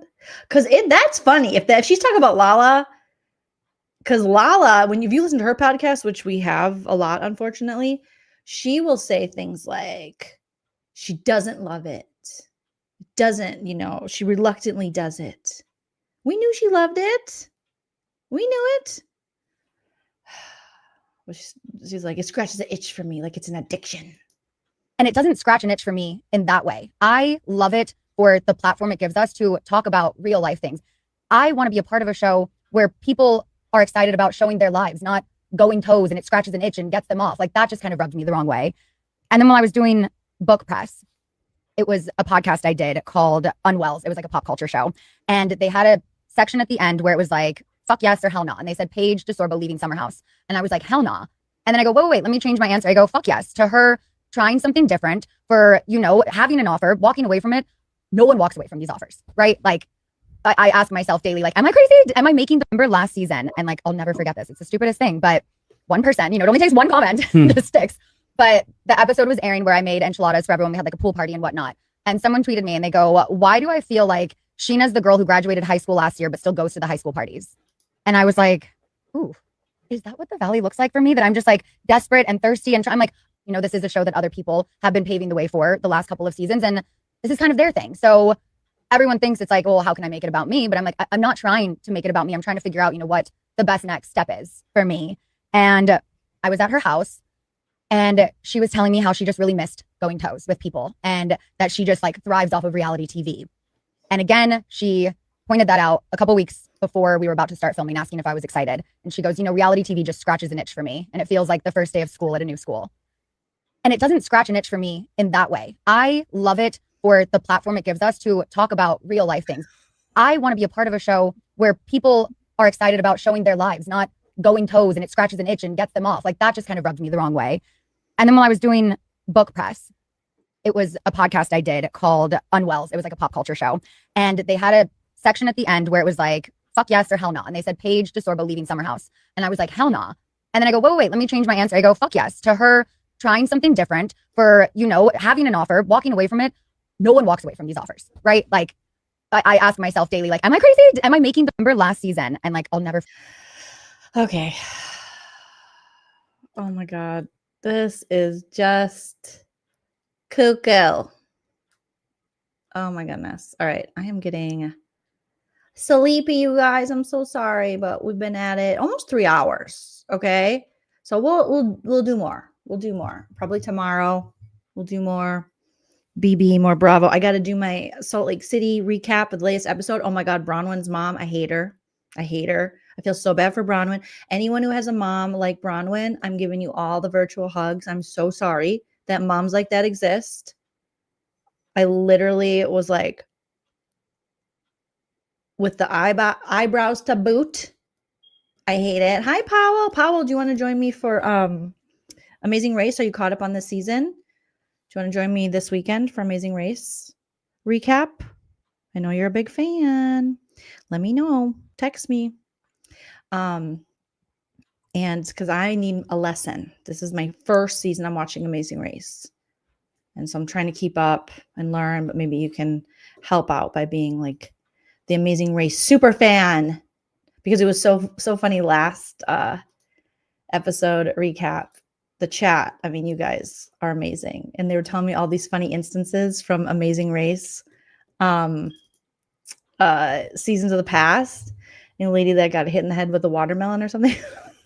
I was cracking up. I mean, I hope she's okay. I don't remember what you guys said. But so I got to do that. And then Salt Lake City, I just can't. Oh my God, that Bronwyn's mom is a monster. Yes. And let's roast Bronwyn's mom tomorrow. But Paul, text me and let me know when you're available for an Amazing Race. I got to recap this week's episode still. So if you're available this weekend, text me the time. If you're not, you're not. And let me know next week if you're available to recap next week's episode with me. And you can teach me all about it. So yes, April, much love to the chat, you guys. Beautiful, beautiful, beautiful. I guess my favorite is when they put contestants. Oh my God, that's like my nightmare because I cannot drive a stick. I cannot drive a manual transmission car. So I would be like, It would be a mess. All right, guys. Good night. You're amazing. Beautiful pumpkin spice babies. I appreciate you. We double streamed today. We did 2.